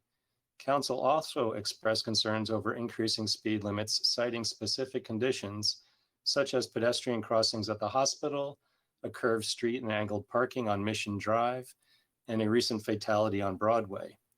A total of 32 public comments were submitted, with 31 comments requesting that council reject increases on specific streets or anywhere in the city, generally citing pedestrian safety concerns. And one comment was submitted in support of adopting all of the speed study recommendations, citing compliance with the law. Council had some questions regarding their ability to reject some or all of the recommendations and what the impacts of a partial rejection would have on the remainder of the study, as well as our law enforcement's ability to issue and defend citations. Our legal counsel found that rejecting specific findings would not invalidate the speed study's application to other streets included in the study, but would enable cited individuals to successfully contest speeding tickets in court that were based solely upon a radar reading. However, our police department asserts that officers who have completed a 24-hour post-approved radar course can issue valid citations based upon visual speed observations with radar readings as backup validation, or based upon other means of determining speed, such as using a police vehicle's speedometer. These citations issued by properly trained officers can be upheld in courts even when a traffic study supports a higher posted speed limit.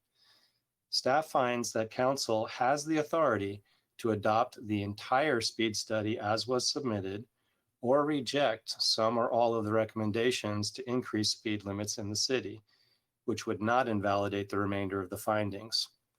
Our police department believes that citations would still be defendable in court if issued by the officers with proper training. Staff has included two versions of an ordinance for consideration tonight. One that fully adopts the current speed study, and one that rejects all the recommendations to increase speed limits by 5 miles an hour on 11 street segments.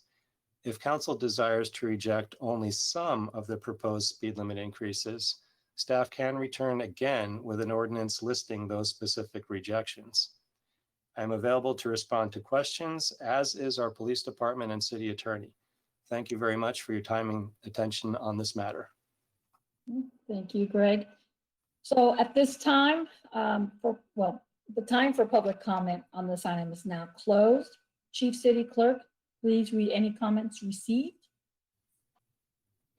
Thank you, Madam Mayor. As you heard from Greg, we do have quite a few comments to be read this evening, just a little over 30.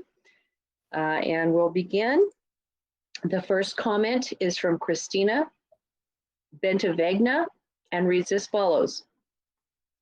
Hello, I live and work in San Gabriel and I'm opposed to any speed limit increases, especially in residential neighborhoods. I live on North Mission Drive near Coolidge School, and I'm very upset to hear that the city is looking to increase the speed limit on my street. Please do not increase any speed limits in residential areas in San Gabriel. Thank you. The next comment is from Doug Richter, retired CT's transportation engineer, and reads as follows. The CVC section 22358 states that an engineering and traffic survey must be performed every 7 years on arterial and collector roads in a city in order for the local police to enforce the speed limit using radar or laser speed measurement devices. Since the last report was approved in March 2012, this report is now null and void, over 8 years old. Therefore, for the San Gabriel Police to use radar, etc., on these city streets to enforce the speed limits, the new report completed in 2018 should be approved. Also, for the police to be able to use radar, etc., on these 11 segments listed, the speed limits as shown in the report must be approved. If the existing speed limit is left in place on any of these segments, then the police cannot use radar, etc., to enforce the speed limit as posted on those segments. This would be considered a speed trap, section 40802 of the CVC. Speed traps are illegal and all citations issued on these segments would be voided by the courts. Studies have shown that speed limits below the 85th percentile do not facilitate the orderly movement of traffic and generally results in an increase in accident rates. Finally, establishing a speed limit at less than the 85th percentile may make violators of a disproportionate number of the reasonable majority of drivers.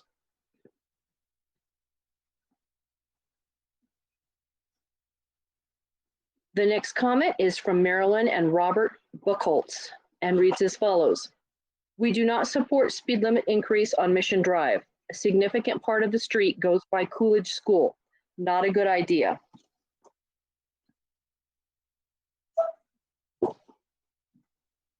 The next comment is from Grace Chang and reads as follows. To whom it may concern, I am writing in regards to speed increases on any residential streets in North San Gabriel. I am a resident of North San Gabriel just below Coolidge School where it is already 30 miles per hour, which is too fast for all the people and children who walk on this street. If you can provide any information on these proposed changes, I would greatly appreciate it. The next comment is from Irene Chapman and reads as follows. To whom it may concern, I would like to voice my disappointment with the recommendation by staff to accept a report by some expert on traffic management as to raising the speed limits on streets in San Gabriel. There are too many self-entitled scofflaws in and allow this city as it is. These people ignore the speed limits, and if it is posted as 25 miles per hour, their speed is usually 35 to 40 miles per hour. By raising the limits to 35 miles per hour, you are simply giving them permission to try to nudge it up a little to 45 to 50 miles per hour. When there are tragic accidents to children or adults of all ages, what will the city do? Be aware, if there are accidents that cause loss of life, the city may be liable to lawsuits. Think it over carefully, please. Thank you. The next comment is from Rachel Gold and reads as follows. Hello, hope you're well during this strange time. I just heard about the proposal to raise the speed limit on some neighborhood streets in San Gabriel. My family and I live in the neighborhood surrounding Mission Drive, and we regularly take walks with our 4-year-old on that street. Please do not raise the speed limit, as cars already speed around those roads, and it would be dangerous and possible deadly to allow a higher speed limit. Thanks for your consideration for the neighborhoods that would be affected by this. The next comment is anonymous and reads as follows. Please do not approve an increase in the speed limit in our city. Drivers already drive aggressively and unsafely. Increasing the speed limit, I believe, would only make it more dangerous for pedestrians and other drivers. Think of your loved ones. The next comment is from Lorena Gutierrez and reads as follows. Hello, I am a resident at 232 North Santa Anita Street, and I'm very disappointed that the City Council is exploring to increase the speed limit. I have attended council meeting expressing concern that cars are racing throughout my street with result. There is a hospital and schools within a block of my house. It would be a tragedy waiting to happen if the speed limit is increased. Our city model should safety first. Thank you. The next comment is from Kathy Hernandez and reads as follows. I am writing as a San Gabriel citizen of over 33 years regarding the proposed increase of the speed limit on Mission Drive and the other streets you are considering. I do not want the speed limit increased as there are too many accidents and even more near accidents that I have witnessed on these streets over the years while driving and walking my dog. Please consider what we citizens want and let us, not the council, vote on it. Thank you. The next comment is from Maria and reads as follows. Hello, it is my understanding there is some consideration to increase the speed limit on and around North Mission Drive. I wonder why on earth? On the contrary, there needs to be more patrolling due to the amount of cars speeding by all the time pre-COVID-19. It has gotten progressively worse the last 5 years over the 20 plus years that I've lived here on North Mission Drive. Drivers are not respectful or mindful of their surroundings, or for that matter, cautious. Why would the city make it legal to drive faster, especially with an elementary on Mission Drive and Roses? Please reconsider and provide proper traffic controls to protect residents and pedestrians and avoid creating opportunities for potential fatalities. It's in your hands.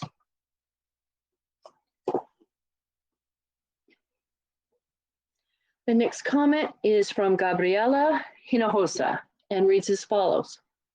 Hello, my son and I have been going for walks in the evenings around San Gabriel. We usually walk along Mission Drive or San Gabriel Boulevard or Valley or Las Tunas or even Broadway when we are taking a short walk. One thing we have noticed every time we go walking is the amount of cars speeding. It is dangerous. Drivers are reckless and many have no concern for pedestrians. Yesterday, we were about to cross San Gabriel Boulevard in front of the high school, and a car sped through the intersection when the light was red for them and we had the right of way. We have also had close calls trying to cross the street on Mission and on Broadway too. Increasing the speed limit on these streets will only aggravate the situation. What is to stop a driver from speeding even more? I often see cars going extremely fast. I'd say at least 60 miles per hour. In addition to the major streets in San Gabriel, El Monte Street is becoming a problem. Since the light was added on El Monte and San Gabriel, people have been speeding through this residential street. Kids used to play outside and ride their bikes. Now I am seriously afraid someone is going to get run over. I have a 92-year-old relative who lives on that street and she is afraid to go out. This can't be. She's lived there since the 1950s. People are not going the 25-mile-per-hour speed limit there. I suggest speed bumps be put in. It is a residential street after all. San Gabriel has grown, and judging by all the construction around the city, it will continue to grow in density and become more and more unsafe. I urge you to not increase the speed limits on any of the streets. I don't want to get run over. Thanks. The next comment is from Leonie Tiffany of Vineyard Drive and reads as follows. I hear the council is considering raising the speed limit on several streets in San Gabriel. I am against this. Please do not do this. We already have too many speeders that don't abide by the current posted limits and endanger our lives and property. We don't need cars to go faster. We need drivers to obey current law, speed limits, etc. I can't tell you how many times speeders go down one road or another without regard to anything or anyone walking or driving in their path. Not that long ago, we had a major fatality on Huntington Drive that killed a man. We have this everywhere. Some of our streets wind. Driving on a winding street at high speeds is even more dangerous. Driving at higher speeds on regular streets is not necessary. If you need to drive faster, get on the freeway, stay off our city streets that wind through residential neighborhoods, shopping malls, restaurants, and shops. We are also encouraging people to ride their bikes instead of driving. Increasing the speed limit endangers these bikers further. They already are riding on dangerous roads. Don't add more danger to their effort to travel by bike. No, no, no. No increase in the speed limits on any of our streets. They're high enough as it is. In fact, I wish the police would enforce the current laws, but they're never around when it counts. Our community needs protecting, not faster cars racing through it. Hear my voice, please. The next comment is from Charmaine Licardi, a San Gabriel resident and homeowner. Do not increase the speed limits for any street in San Gabriel. Why anyone would want to do this, frankly, is ridiculous. Many of the named streets in question have residences and are not business thoroughfares. People that speed do not care what speed limit is posted. Only law-abiding citizens obey the rules, and they aren't the problem. Again, vote no on increasing any speed limits here, or you will be soon voted out. Thank you. The next comment is from Marilyn Lopez and reads as follows. Please do not increase speed limit on North Mission Drive. My neighbors to the north and south have small children that would be a danger if they happen to get on the street. This street has many children. We have a stop sign 2 homes south of mine. The cars are going over the 25 limit. I've seen cars go through the sign. I've lived in my home 53 years and limit should be kept at 25.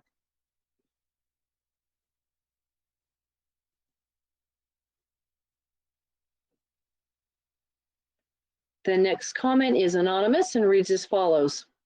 Not in favor of this on streets that morning and evening see heavy traffic in an area close to several schools.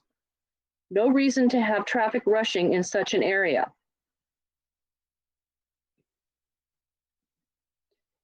The next comment is from Guy Schnackenberg and reads as follows. I am responding to the proposed speed increase on North Mission Drive from Las Tunas north to the city limit. As a resident on this street, I am completely against any increase of the speed limit. In fact, I think there should be more active and constant enforcement of the current limit. I can only recall once in 25 years that a "your speed is" trailer was parked on this street, and it is frustrating when cars zoom by at perhaps 40 or 50 miles per hour or more. Don't forget, there is a school on this street. Even before this issue came up, I wanted to contact the city to request more and larger 25-mile-per-hour speed limit signs in our street. Driving south from Lorraine, the first speed limit signs is 2 blocks down and partially obscured by a tree branch. There should be one at Domingo and North Mission. I also remember the San Marino Monument sign being destroyed 2 or 3 times by cars crashing into it. One time the car ended up upside down on someone's lawn. Speed was definitely a contributing factor here. You all know when the sign says 25, people think they can go a little over that and they won't get a ticket, but those going 50 don't get one either. Help us by not increasing the current limit and actively enforcing the 25-mile-per-hour limit. The next comment is from Jonathan Smith and reads as follows. To whom it may concern, it has come to my attention that the City Council is considering increasing the speed limit on North Mission Drive and other streets in San Gabriel. People already speed excessively on this street. There is an elementary school on Mission Drive, Coolidge School, and the side streets that Mission Drive feeds into, such as Bridge Street on the west and Adeline, Sycamore, etc. on the east, also face drivers with no concern for the speed limit, children, and residents. Please do not increase the speed limit on any streets in San Gabriel. Copied to Channel 5, 7, and 9 local news. Thank you. The next comment is from Ed Vera and reads as follows. I oppose any increase in the speed limit in our city. I have witnessed many cars speeding and running lights because they cannot react soon enough. Safety first should be your concern. The next comment is from Jack and Ann Wong and reads as follows. On Tuesday, April 21st, the San Gabriel City Council will be considering raising the speed limit on North Mission Drive and 10 others in San Gabriel. In my opinion, as a 45-year-plus resident, I feel the traffic is too fast as it. In fact, the population has increased tremendously. Please reconsider the increase of the speed limit would be detrimental to the residents of San Gabriel. The next comment is from Albert Tom and family and reads as follows. Dear City Council of San Gabriel, please do not increase the speed limit of Mission Drive or North Mission Drive. Our daughter is afraid of walking or riding on the sidewalk due to speeding cars. Many times while crossing the crosswalk by Sycamore, Adeline Drive, and northbound, we see cars being irresponsible with obeying current speed limits and stopping for pedestrians. This is dangerous to our kids and community. Raising this limit would jeopardize public and our children's safety in the community. Please do not let a child's death be another statistic just for the sake of this cause. Once again, please do not raise the speed limit on North Mission Drive. Thank you. The next comment is from Alyssa Yang, MD, and reads as follows. Dear City, increasing the speed limit on streets is a terrible idea. My mother was literally crushed in a car accident when hit by a speeding driver on San Gabriel Boulevard at the intersection at Longden on July 28, 2019. She hemorrhaged in the brain, lungs, pelvis with fractures in the neck, thorax, spine, left leg, and multiple fractures of the pelvic bones. The next comment is from Nellie and Chris Tran and reads as follows. Dear City Council, we recently heard about the proposed speed limit increases around San Gabriel. One of them is on Mission Drive up towards Las Tunas, which runs in front of the future Blossom Market Hall a 13-vendor food hall approved by the Planning Commission back in late 2018. As local business and property owners of the future Blossom Market Hall, expected to open later this year, depending on progress with COVID-19, we are writing to express that we do not support a speed limit increase on that part of the street nor on Broadway. We have spent much time on Mission Drive and around the area, and it actually already feels unsafe to us as pedestrians. There are many families with small children I have observed, including our own, in the area on foot. It would only make it less safe for the families and elderly who are in the community surrounding the area. In addition, when Blossom Market Hall opens, we will have many visitors and more families arriving, not just by car, but by foot, bike, and transit. Our CUP requires us to offer a 50% subsidy to any employees using mass transit to arrive at the food hall. And we are required to provide substantial bicycle parking. Increasing the speed limit is contradictory to these requirements set forth by the city, as it isn't consistent in which goal is trying to be accomplished. Being a vibrant, walkable district with visitors arriving by alternative means such as walking, biking, and transit, or trying to accommodate as many cars to use the area as a thoroughfare from one side of the city to the other as much as possible. The existing traffic that passes on Mission Drive through the district does little to benefit the actual district and community itself. Likely most cars passing through are not even San Gabriel residents, but rather people trying to get from one side to another as quickly as possible. How about taking back the streets in the district for the community, which means making it as safe and welcoming as possible for the people who actually live, walk, and hang out there? Increasing speed limits would make it less safe, less welcoming for the people who actually are there, and more accommodating for outsiders who use it as a thoroughfare. With the developments in current times to revitalize the district and the food hall on the way, I hope the right choice is made as to what will actually bring the community to life, make it safer, and raise the quality of living.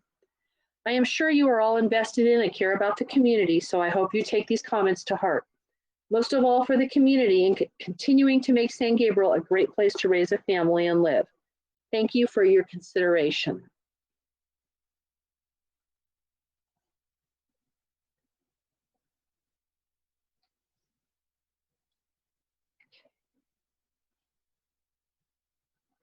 The next comment is from Christopher, a bicycle commuter through Mission District, and reads as follows. Dear City Clerk, I was alerted by community stakeholders that you are planning to increase speed limit in 11 places. I am writing to you as a concerned commuter through San Marino Avenue, Santa Anita Street, and Mission Drive on a bicycle. I have already been dealt with so many cars speeding by me without 3 feet, a law imposed by state a few years ago, and by increasing speed limit, my life would be more endangered. Additionally, there is a daycare and a slew of residences on Mission Drive, and it's no place for increase in speed limit. And why increase speed limit on a section of Santa Anita Street when there are elderlies, disabled, and patients walking on those narrow sidewalks? I just don't understand. San Gabriel does not need to be a city for thoroughfare to freeways. If these people want to get on the freeways faster, they need to move closer to them. The affordability near freeways is cheaper. We need streets that are made for all road users, not just for automobiles. We have climate change that 40% comes from transportation sector and 40,000 deaths related to car accidents. We also know that vehicles already travel above speed limits, so why raise them so they can go up even faster? Please do not listen to traffic consultants as they are dinosaurs. Go to the Netherlands, Denmark, or any European country, and you can see why quality of life is better just by slowing down traffic or having car-free zones.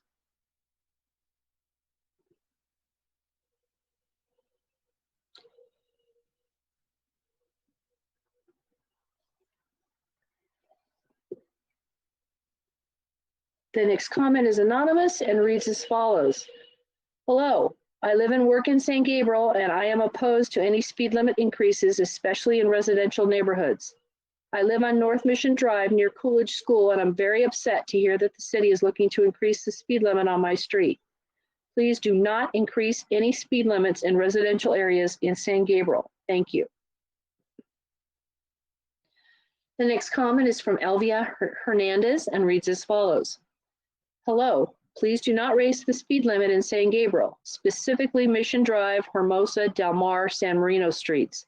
Traffic on these streets are already too fast and dangerous. Thank you. The next comment is from Terry Huerta and reads as follows. Dear Sir and/or Madam, my name is Terry Huerta and I reside at 224 West Wedgwood Avenue, San Gabriel. As a resident, I would like to share my own concerns about Ordinance 20-663 and the increasing of local speed limits.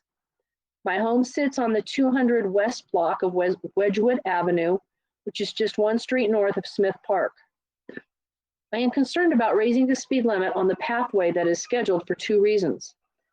The first is that we just experienced a fatality accident on the corner of West Broadway and San Marino, directly around the corner from my home. Second, so many of my neighbors that walk along Broadway on either side of the street are afraid to cross because drivers do not adhere to the speed limit. I just believe that raising the speed limit would cause them to go even faster than they do now. I am also an employee of Mission San Gabriel. I am also concerned about the proposed increase of speed limit in front of our elementary school. So many times during the day, we see near misses of people driving too fast as they travel south on Mission Drive that causes them to miss the flashing red or yellow light as they approach the crosswalk in front of City Hall. Additionally, we have witnessed excessive speeding as drivers travel north of Mission Drive. While I understand that the state mandates that speed limits be evaluated and analyzed as a way of monitoring flow of traffic and driver behavior, however, I am respectfully asking that the council members and our Public Works and Traffic Control Department heads come together to discuss options as they relate to reevaluating this proposed speed increase. Thank you, and if you have any questions, please do not hesitate to reach me on my cell phone or through the Rectory office at Mission San Gabriel. The next comment is from Jessie Tsao and reads as follows. Hello, this is Jessie Tsao, the owner of 208 North San Marino Avenue and a resident of San Gabriel for over 10 years. The cars driving on North San Marino Avenue drive too fast. The current speed limit is 25 miles per hour, but cars are typically already driving at least 30 miles per hour, most times even faster. With the increase to 30 miles per hour, cars will definitely be consistently driving 35 to 40 miles per hour. I cannot even safely back out my car when I am leaving my house. When older relatives come to visit, they park on the street and it is incredibly difficult for them to even exit their car. They are actually terrified of the speed cars are driving here. Older handicapped drivers need time to exit their car, prepare their walkers, and walk around their car. Of course, we assist our relatives, but we need to rush them in order to move our relatives out of the way, which unfortunately can be prone to other accidents like falling. Unlike single-lane streets like Del Mar that are much wider, North San Marino Avenue is extremely narrow for a 30-mile-per-hour limit street. We have less space to safely exit our cars. The nearby elementary school and kindergarten obviously have a lot of students. There's only one cross guard for a 5-way crossing and plenty of young children walking to school. Please consider the street's narrow width and the safety of the elderly and the children in this area. We need to ensure the safety of everyone in this neighborhood. Thank you for your attention. The next comment is from Michael Tsao, San Gabriel resident, and reads as follows. I am a resident of San Gabriel City and I'm living on 208 North San Marino Avenue. The proposed increase of street speed will result some harm to the resident, and that is unacceptable to this household. Each time a speeding car passing by San Marino Avenue, it will cause a significant disruption of electronic signal delivered. The sound wave of cars speeding beyond 25 miles is unbearable for normal living conditions. I urge you to protect the rights of your residents and to oppose the proposed increase of speed from 25 to 30 miles per hour. Thank you much for your attention to this matter while you deliberate. The next comment is from Tiffany and reads as follows. Hello, this is Tiffany Tsao, and I have lived at 208 North San Marino Avenue, San Gabriel for over 10 years now. I strongly oppose the speed increase on our street. It has been increasingly difficult to safely back out of our driveway as cars are driving too fast. Similarly, when driving southbound from Hermosa Avenue to Las Tunas Avenue toward my house, it can be difficult to make a left turn into our driveway. Drivers driving too fast northbound narrows the window I can make a safe left turn, and consequently, the impatient drivers behind me immediately start speeding once I have completed the left turn into my driveway. It is upsetting when drivers are constantly speeding within stop signs or stoplights in this area.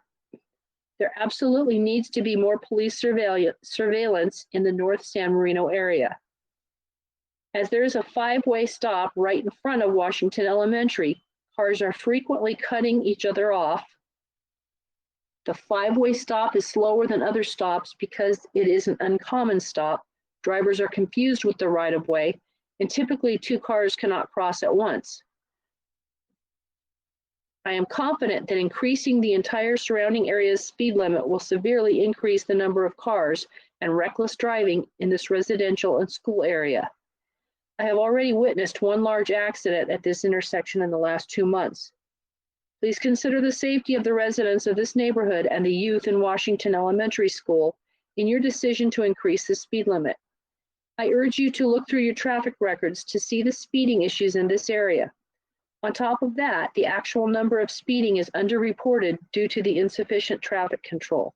Thank you for your attention. The next comment is from Victoria Tsao.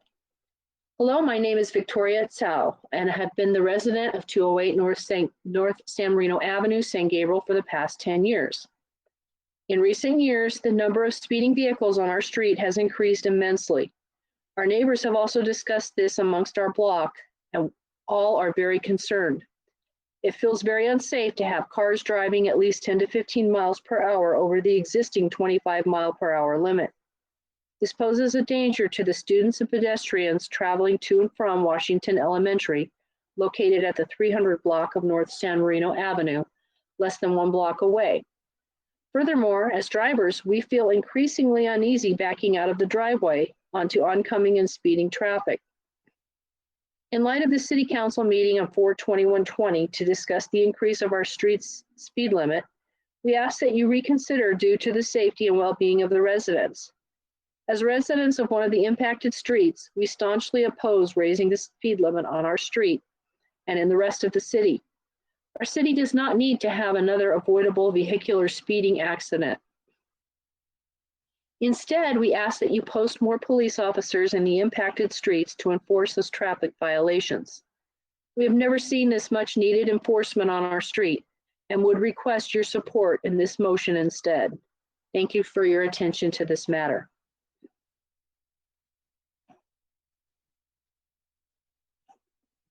The next comment is from Wes Ruderman of Active San Gabriel Valley and reads as follows. Hi, good morning, Councilmember Menchaca. I hope my email finds you and family in good health and managing these times okay so far. A few San Gabriel residents recently reached out to staff at Active SGV regarding the city's consideration of increasing posted speed limits on some streets. We forwarded them the below information, some of which you may be aware of based on council review and discussion of this item. Current California law requires the posted speed limit be set to the 85th percentile of traffic on a specific street. So if it's posted 25 miles per hour, but the 85% is 28 miles per hour, city has to post a 30 mile per hour speed limit if they want to be able to do legal speed enforcement. It's a bizarre system that ties the hands of cities and encourages more speeding in neighborhoods, regardless of community context or safety impacts. This is an issue communities have been dealing with and safety advocates have been trying to address for years, e.g. LA Times coverage from 2005. However, as the number of speed-related collisions between vehicles and people walking has reached record highs in the last few years, including far too many fatal and severe injury-causing collisions, there has been growing momentum to refine state law to provide local communities more flexibility in setting or even lowering speed limits, e.g. CLAS coverage from 2020. Just last year, the Oregon legislature phased out their 85% law, effective May 2020. And California Assemblymember Laura Friedman sponsored legislation to reform the 85% law in California as well. The latter effort resulted in a state task force to formally study this issue and a follow-up bill to implement a few of its simplest recommendations. Unfortunately, COVID-19 has put on hold almost all non-emergency response and COVID-related bills, including this one, which likely won't be heard until the 2021 legislative session. If the city is interested in supporting 85% rule reform, I would suggest reaching out to your respective assembly office as well as Assemblymember Friedman's office to see how you can further engage on the issue, e.g. submit a letter of support for this proposed reforms. We'd be happy to help connect you with Assemblymember Friedman's office if that would be helpful. In the meantime, the city may also want to consider alternative temporary approaches to increasing posted speed limits until the rules are updated, hopefully within the next few years. These could include speed feedback signs and other design interventions.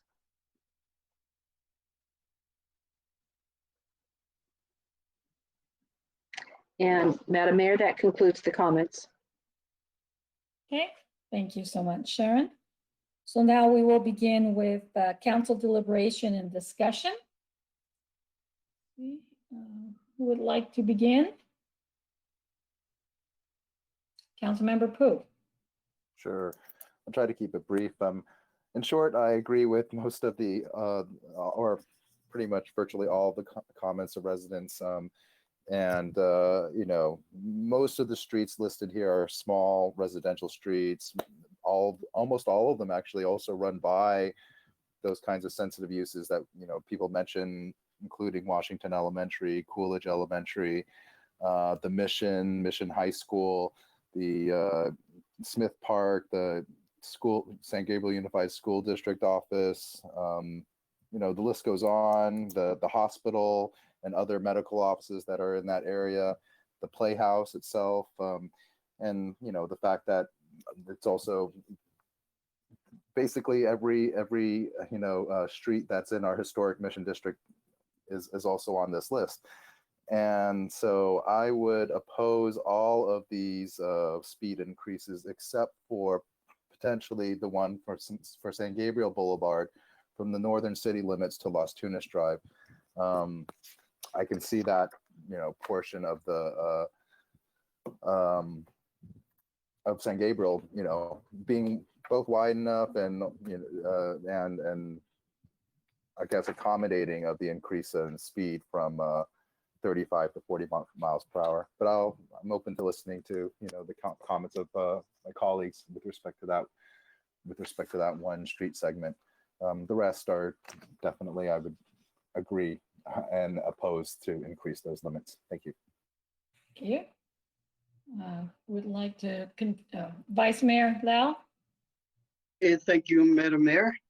So today I drive up and down Mission Drive. You know, I was just trying to see if it's possible to drive 25 miles per hour.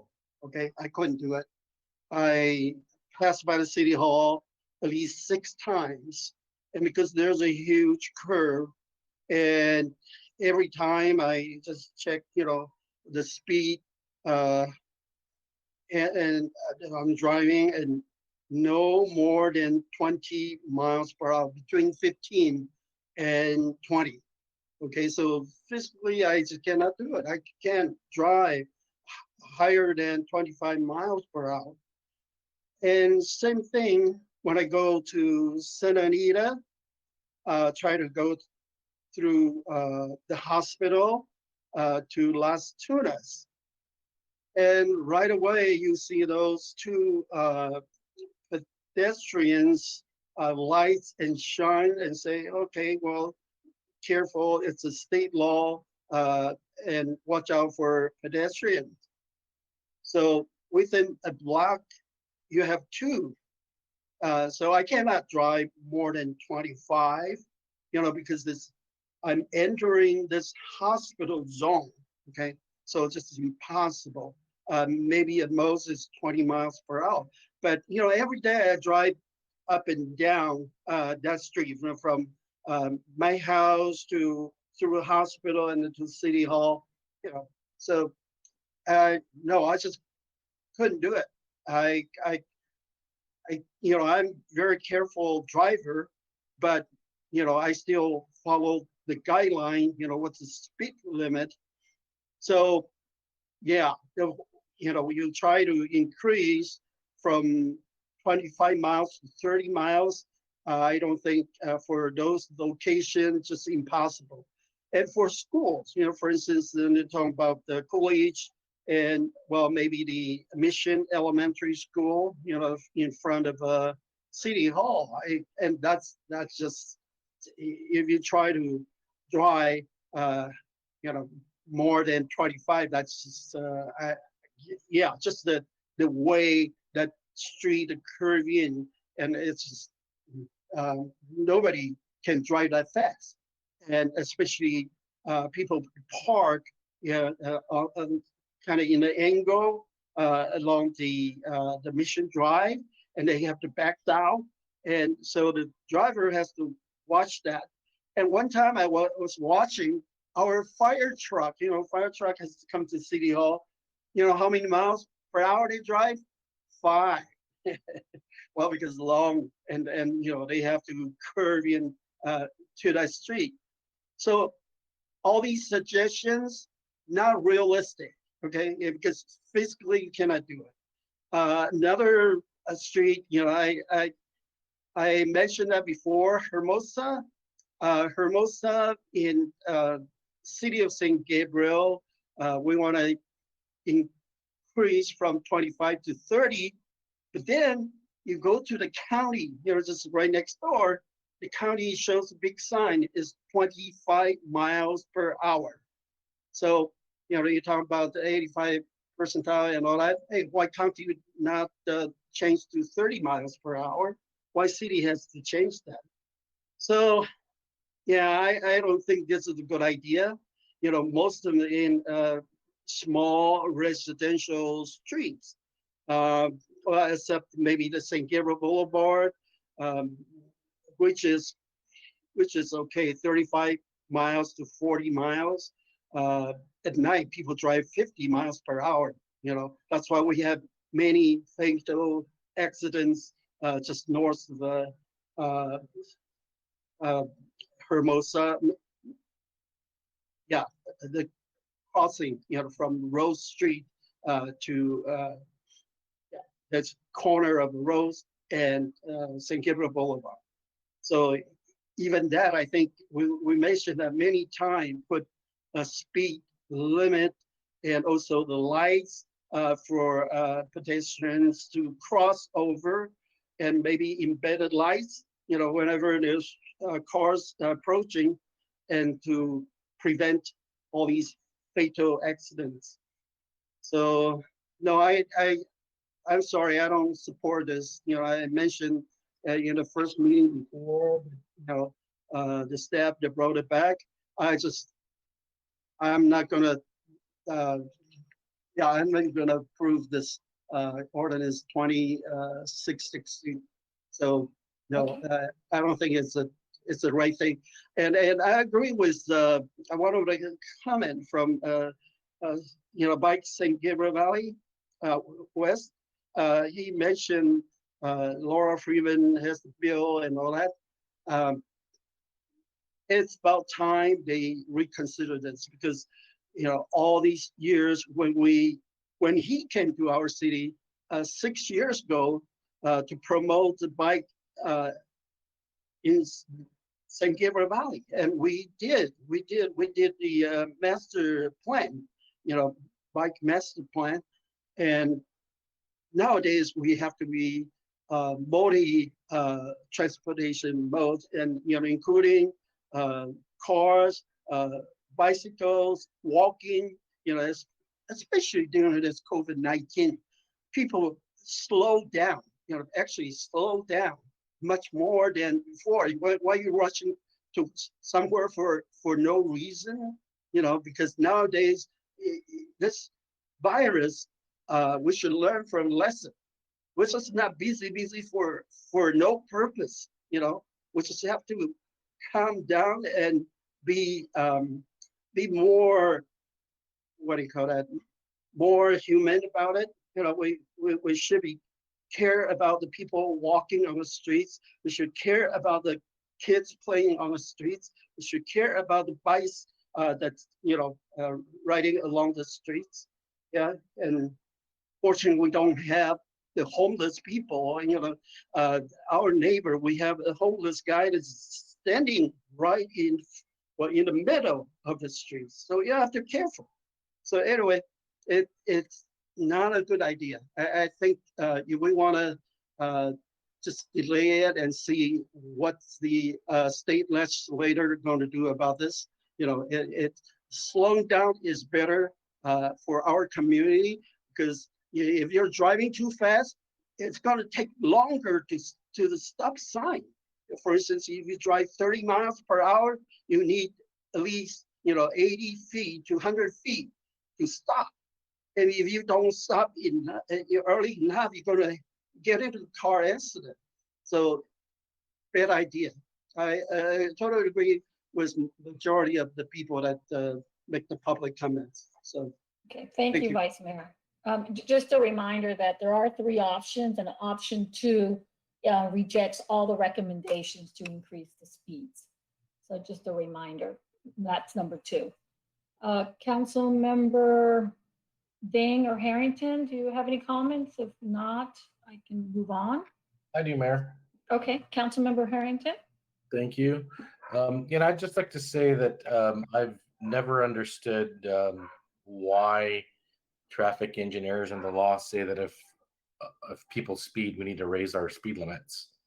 You know, this is something the council should have direct authority over, and we shouldn't lose our ability to cite people with radar just because a certain number of people speed.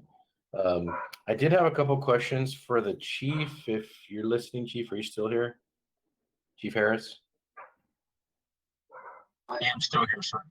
I think some of the concerns in the staff report were regarding citations. And I just wanted, and I realized that you can still give citations for unsafe speed, right? It wouldn't affect that because that's not actually related to the posted speed, correct?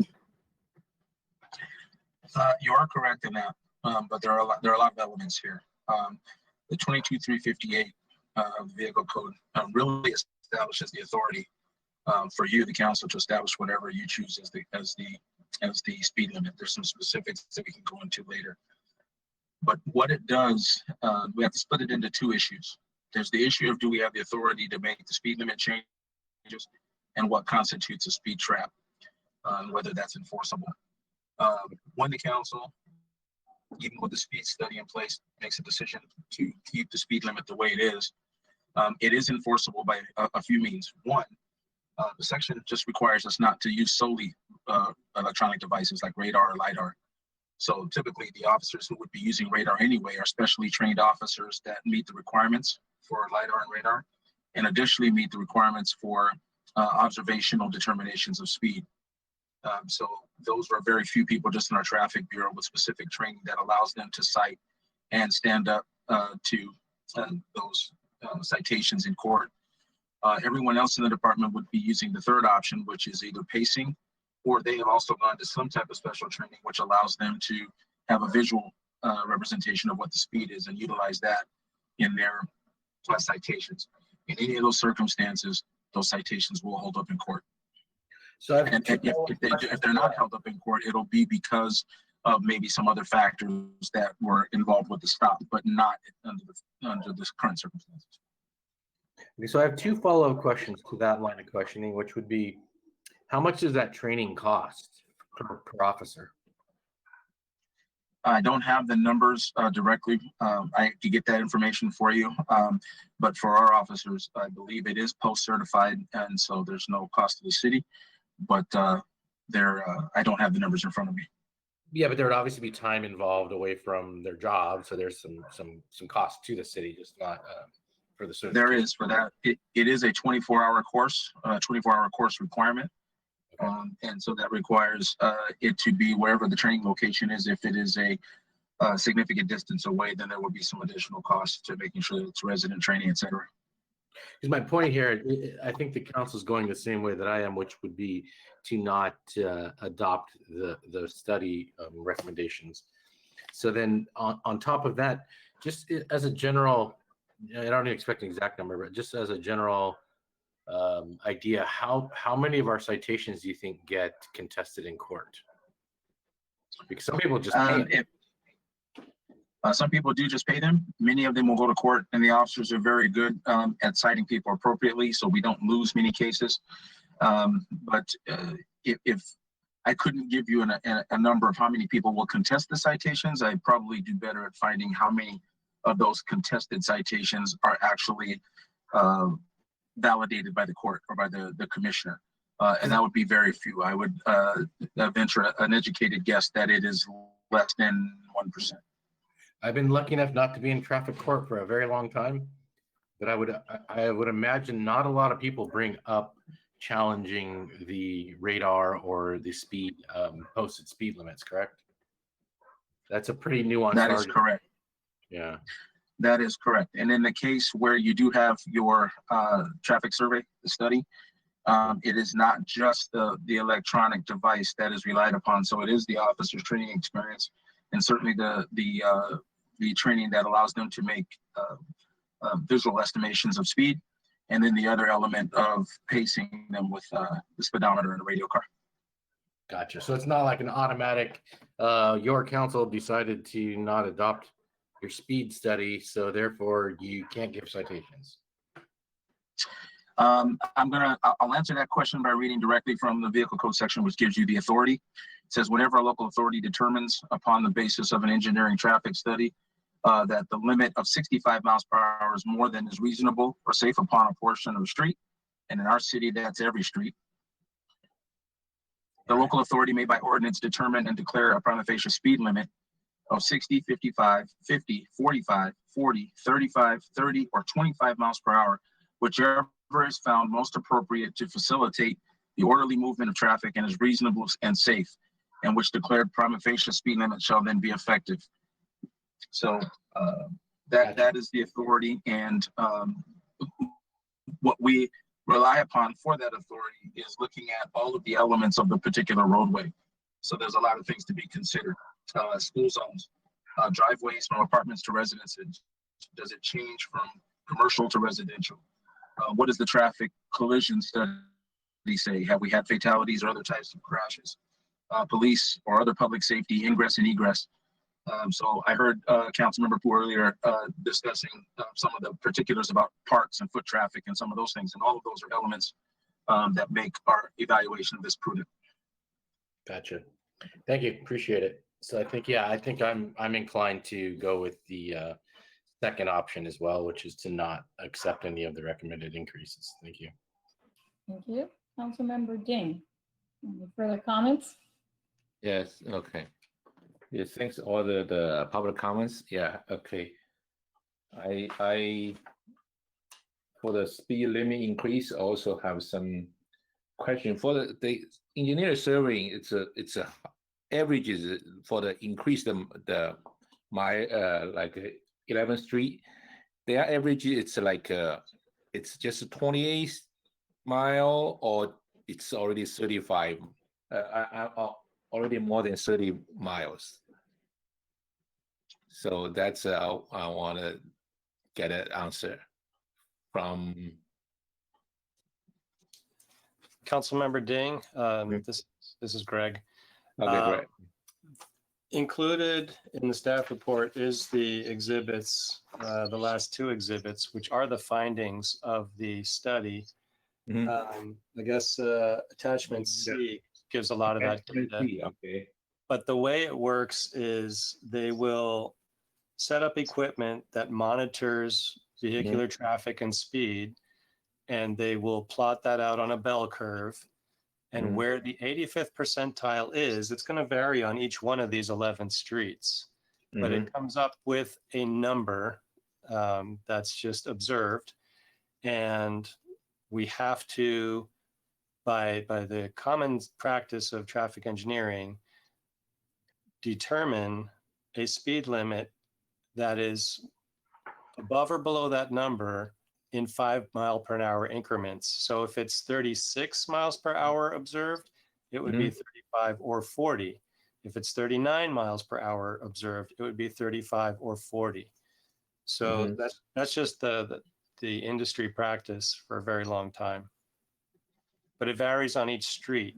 There's no one answer for the 11 segments that are being recommended. Okay. So for this survey, it's based on the accident happen or based on the what kind of data they collect from? They start the survey just by observing traffic and volume counts and speeds that are observed by equipment that they place out in the road. They gather that data, they look at the 85th percentile, but they also do factor in accident history in that street segment and other issues such as road condition or a curved street with blind spots, or the police chief and some of the council have brought up specific examples of police and fire egress. We have emergency vehicle driveways on Del Mar. We have proximity to schools. So the traffic study starts with just the data observed by traffic, and then the traffic engineer will weigh in the other circumstances. And these are the findings that they've come up with. They did recommend 11 streets to go up by 5 miles per hour. Okay.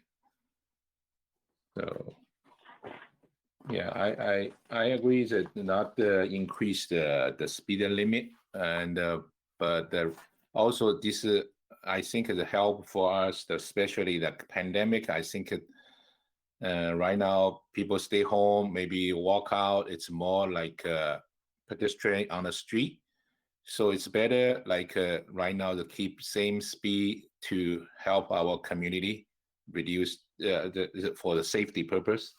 Okay, and so yeah, for me also either like number 2 or like only exception I think probably it's North San Gabriel. Okay, if we want to increase the North San Gabriel, I think north side is the Las Tunas, right, on 11th Street, one of the 11th Street, yeah.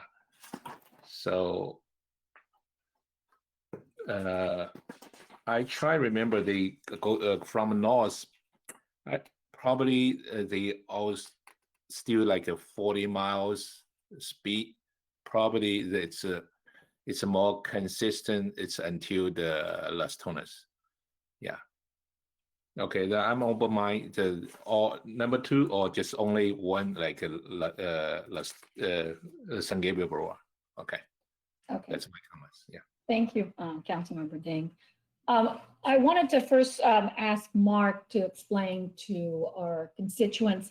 We had quite a few comments, and there were some references during those comments to our April meeting. So just so everyone understands what has transpired, can you please explain why we have comments from April? Absolutely, Mayor Menchaca, thank you. We had the first meeting in April where we presented this to council, and council heard comments from the public and asked us to bring that back. We were originally scheduled to bring that back about a meeting or 2 later. I can't remember the exact dates, but we actually scheduled it and had it ready to go. And so we received public comment based on that. And originally we had recommended to the council, based on the engineer's report, that we raise those 11 speed limit areas. And so we had an influx of public comment that are related to that second meeting that were all, and after that meeting as well, that were all regarding pleading not to raise those speed limits. So rather than attaching those to the staff report, which we could have done and may do in the future to not have to read each one of those out loud, we included those in the public comment section. So some of those are based on the fact that we were recommending to raise speed limits back in April, but after talking further with the community and the council and the police department, as well as our city attorney's office, we have changed our position and have now given you 3 options, but the option staff is recommending is option number 2. Okay, thank you, Mark. And I wanted to thank Chief Harris also, because I know initially there was a recommendation from staff to increase or to go along with the recommendations from the traffic study. And I just wanted to thank Chief Harris for working with our community and with staff and identifying, other ways that we could, give out these violations and still have a place in court, some type of viable defense, because that wasn't presented the first time. So thank you, Chief, for working with Mark and Greg and finding other viable options. I too wanted to say that, if you look at these streets in particular, I think there's 33 of them, whether, they either have parks or schools or hospitals, or they're very narrow streets. I mean, Mission District is a prime example. Mission Drive, I go down there every day. These are residential streets. They're narrow. There's really no need to have any more increase in speed, period. I just can't find a reason. And granted, we have this law, but I think the law, hopefully, post-COVID, we can make some reform there. But I also get concerned, even the wider streets, even San Gabriel Boulevard. I get concerned because, there are streets that cross over either to other cities or maybe within our own city. And I didn't see any kind of connection to say, if we increase, let's just say to 30 miles, is the next street that crosses that line, is that going to be at 30 miles, or is that going to go back to 25 miles, or stays at the 25 miles, and we're the only ones increasing to 30 miles? So we really need to maybe next time look further. How is that going to impact? Because that will be very confusing for those of us who are drivers. From one tranche to the next, these changes. But I just don't see any legitimate reason to have this increase at this time, or until we get more information. But it just doesn't make sense to me. And so I'm just going to go ahead and move for option 2, which reads, introduce the attached ordinance number 663 for first reading by title only, and waive further reading of the ordinance, which establishes local speed limits and amends Schedule 1 of Chapter 73, traffic schedules of the San Gabriel Municipal Code, as shown in Attachment C, with a rejection of all recommendations to increase speeds. I'll Do I second. have a second? Second. Okay. I heard Councilmember Harrington first. So we're ready to take a vote. Assistant City Clerk? Councilmember Dean, Aye. Councilmember Harrington, Aye. Councilmember Pu, Aye. Vice Mayor Liao, Aye. Mayor Menchaca. Aye. Motion passes by a vote of 5-0. Next item, public comment. Do we have any, Chief City Clerk? Thank you, Madam Mayor. We do have one comment for this section, and it is anonymous and reads as follows. To the City Council, San Gabriel Police Department officers are the lowest paid in the San Gabriel Valley. Officers are continuing to leave at a rapid pace to better paying agencies. Because of this, the hiring standards at the police department have been lowered. Even with the lowered standards, we are still unable to recruit. Menchaca and Pu lied to the public saying they were pro-police and yet have done nothing to support PD. SGPD has the highest satisfaction and approval rating among all other city departments by the residents and business owners of the city, despite the poor and non-existent support from the council. It is important for the residents and business owners to demand the council give SGPD raises that will make them competitive with other agencies. If not, SGPD will dissolve and the Los Angeles County Sheriff's Department will have to take over. Madam Mayor, that concludes the comments. Thank you so much.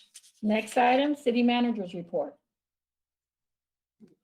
Thank you, Madam Mayor. I have one item tonight, but before I get to that quick item, I had a thought.